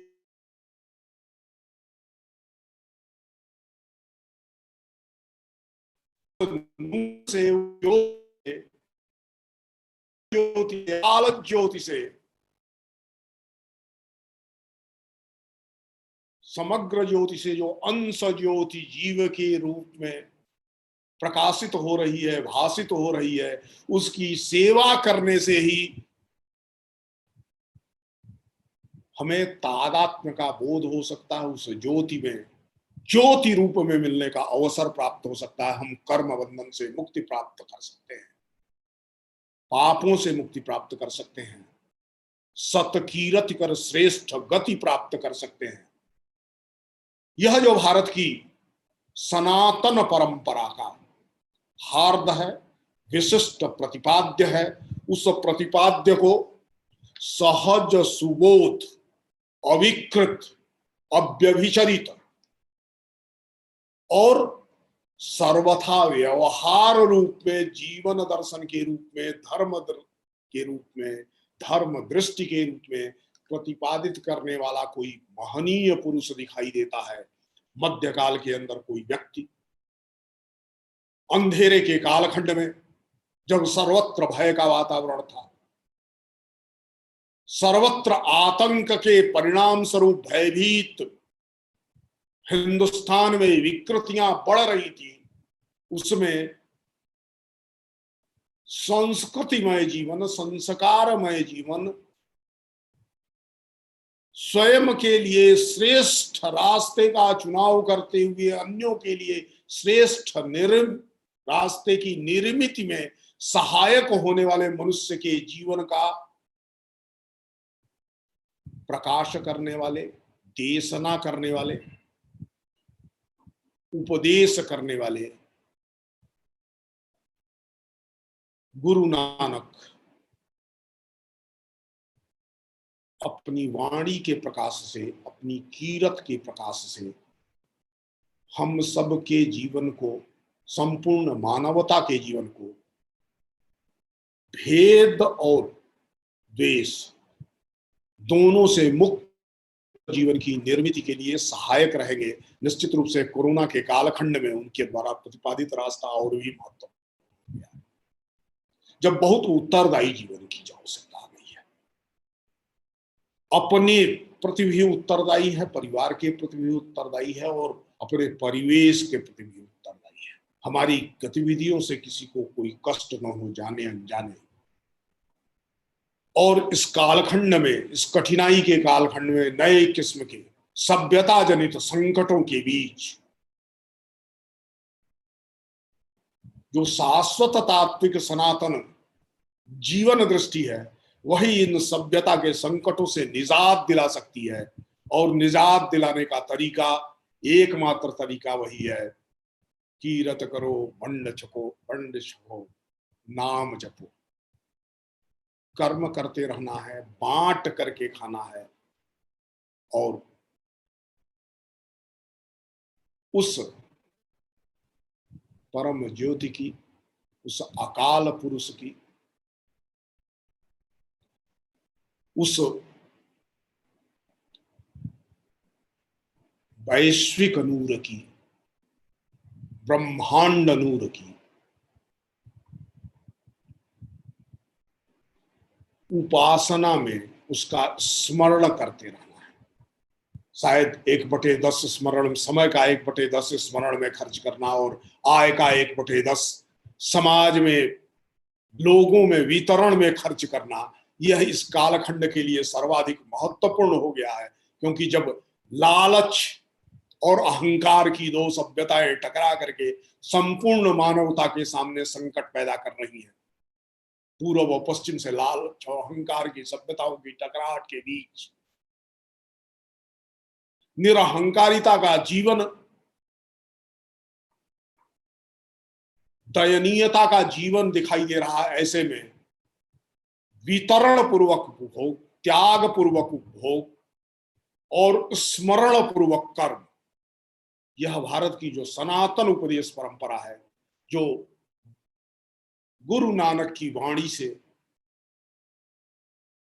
हमारे कालखंड में हमारे अनुभव का हिस्सा बनती है, हमारे जीवन का हिस्सा बनती है, वह त्राण पाने का, मुक्ति पाने का एकमात्र रास्ता होगा। इस निवेदन के साथ गुरु परंपरा के प्रति नतशीर्ष होते हुए मैं अपनी बात को पूरा कर रहा हूं। नमस्ते। धन्यवाद प्रोफेसर रजनीश कुमार शुक्ल जी। निश्चित रूप से मध्यकाल के दौर में जब मानवता का संकट रहा, उस दौर में गुरु नानक से पूर्व नानक ने अपने जीवन के माध्यम से लोगों को जीवन जीने का जो सलीका सिखाया, वहीं बाबा नानक के माध्यम से जो व्यवहारिक जीवन की शिक्षा प्रदत्त की, और वहीं जब गुरु नानक के माध्यम से उन्होंने परमार्थ की ओर जाने का लक्ष्य दिखाया, वास्तव में उन सारे विचारों को आज के दौर में, चाहे भले ही कोरोना काल कह लें, लेकिन मैं इससे पहले भी वो दौर कहीं ना कहीं निश्चित रूप से हमारे सामने आ चुका था। ऐसे मानवता के संकट के दौर में गुरु नानक के विचारों, गुरु नानक के व्यक्तित्व और गुरु नानक की चेतना, इन तीनों का जो स्वरूप है, वो कहीं ना कहीं भारत को और विश्व को एक दिशा देने के लिए वो पूरी तरह से तत्पर है। आपके इन विचारों के लिए मैं आपका साधुवाद हूँ। निश्चित रूप से जीवन को, गुरु नानक के जीवन और उनके दार्शनिक विचारों को जिस रूप में हमें जानने की इच्छा होनी चाहिए, वह आपके अध्यक्ष संबोधन के माध्यम से हमारे सामने पूर्ण रूप से पहुंची। मैं बहुत बहुत आभार व्यक्त करता हूँ। और अब मैं आमंत्रित कर रहा हूँ डॉक्टर अरविंद शर्मा जी को कि वे राष्ट्रीय इंदिरा गांधी राष्ट्रीय कला केंद्र की ओर से सभी का धन्यवाद ज्ञापित करें। उसके उपरांत मैं पीजीडीएवी कॉलेज सांधी की ओर से भी आप सभी का धन्यवाद ज्ञापित करने के लिए तत्पर रहूंगा। डॉक्टर अरविंद शर्मा जी।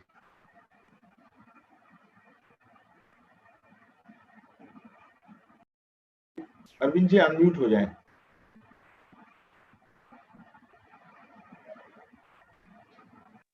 हरीश सर, धन्यवाद आपका। मैं अरविंद शर्मा, इंदिरा गांधी राष्ट्रीय कला केंद्र से धन्यवाद प्रस्ताव हेतु प्रस्तुत हूँ। भाग्यशाली समझता हूँ इसके लिए अपने आप को।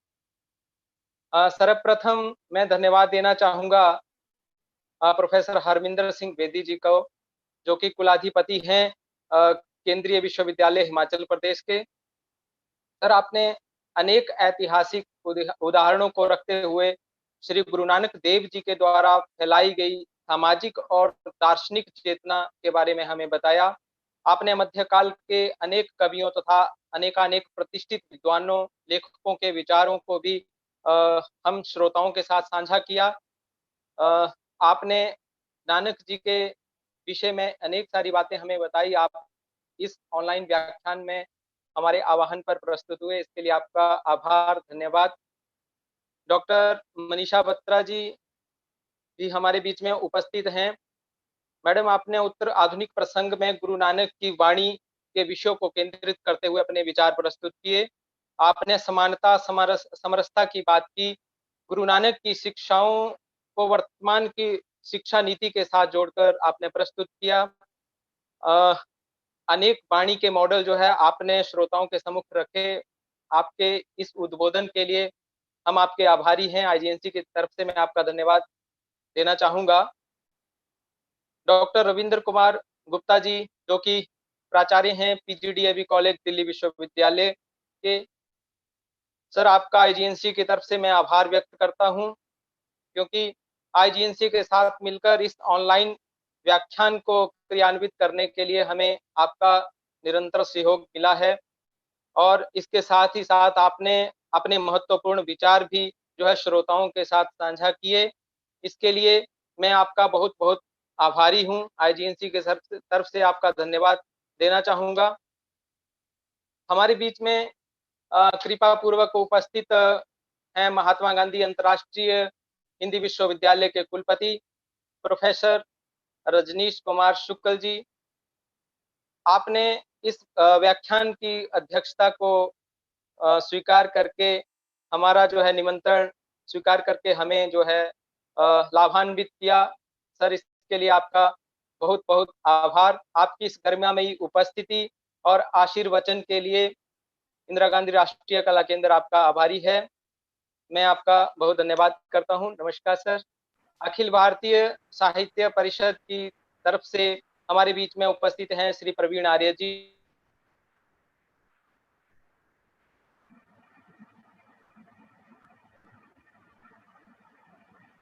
रहते हैं और उनके मार्गदर्शन में हम बहुत सारे व्याख्यानों को जो है करवा रहे हैं। सर, आप उपस्थित हुए इस व्याख्यान में का मैं धन्यवाद देना चाहूंगा। इसके लिए दिल्ली विश्वविद्यालय के पीजीडीएवी कॉलेज के हिंदी विभाग के अध्यक्ष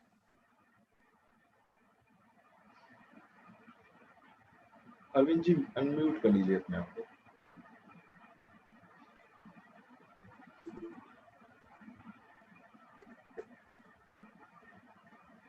ठीक, बीच में अनम्यूट। हेलो। हाँ जी, हाँ जी। दिल्ली विश्वविद्यालय के पीजीडीएवी कॉलेज से हिंदी विभाग के अध्यक्ष डॉक्टर हरीश अरोड़ा जी का यह कार्यक्रम संपन्नता को प्राप्त हो रहा है।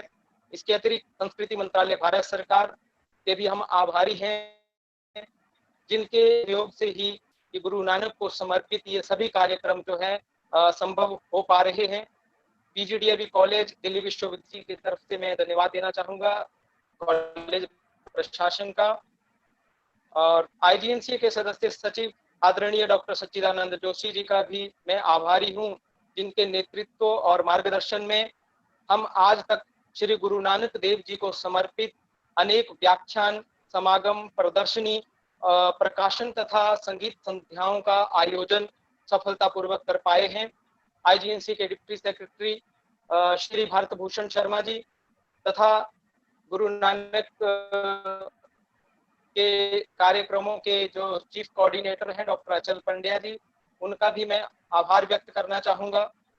अंत में जो आईजीएनसी में जो गुरु नानक सेल के जितने भी सदस्य हैं, अधिकारीगण हैं, जिनका निरंतर सहयोग इन कार्यक्रमों के लिए प्राप्त होता है, उन सबका भी मैं आभार व्यक्त करता हूं। और टेक्निकल सपोर्ट के लिए डॉक्टर अभिजीत दीक्षित तथा श्री राज के सहयोग से ये कार्यक्रम संपन्न हो रहा है। और अंत में श्रोताओं के बिना कोई भी कार्यक्रम संभव नहीं हो पाता, इसलिए सभी श्रोता गण जो हैं उनका भी मैं धन्यवाद देना चाहूंगा और आशा करूंगा कि वो हमारे अग्रिम जितने भी कार्यक्रम हैं, व्याख्यान हैं, समागम हैं या फिर संगीत संध्याएं हैं, उन सब में भी आपका सहयोग हमें मिलता रहेगा।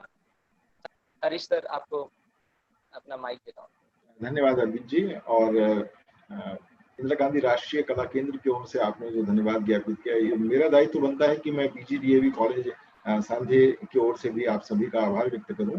विशेष रूप से जो हमारे चारों ही वक्ता, जिनमें मैं अपने प्राचार्य डॉक्टर रविंद्र कुमार गुप्ता जी को भी सम्मिलित कर रहा हूं, क्योंकि वे आज एक वक्ता के रूप में यहाँ उपस्थित हैं।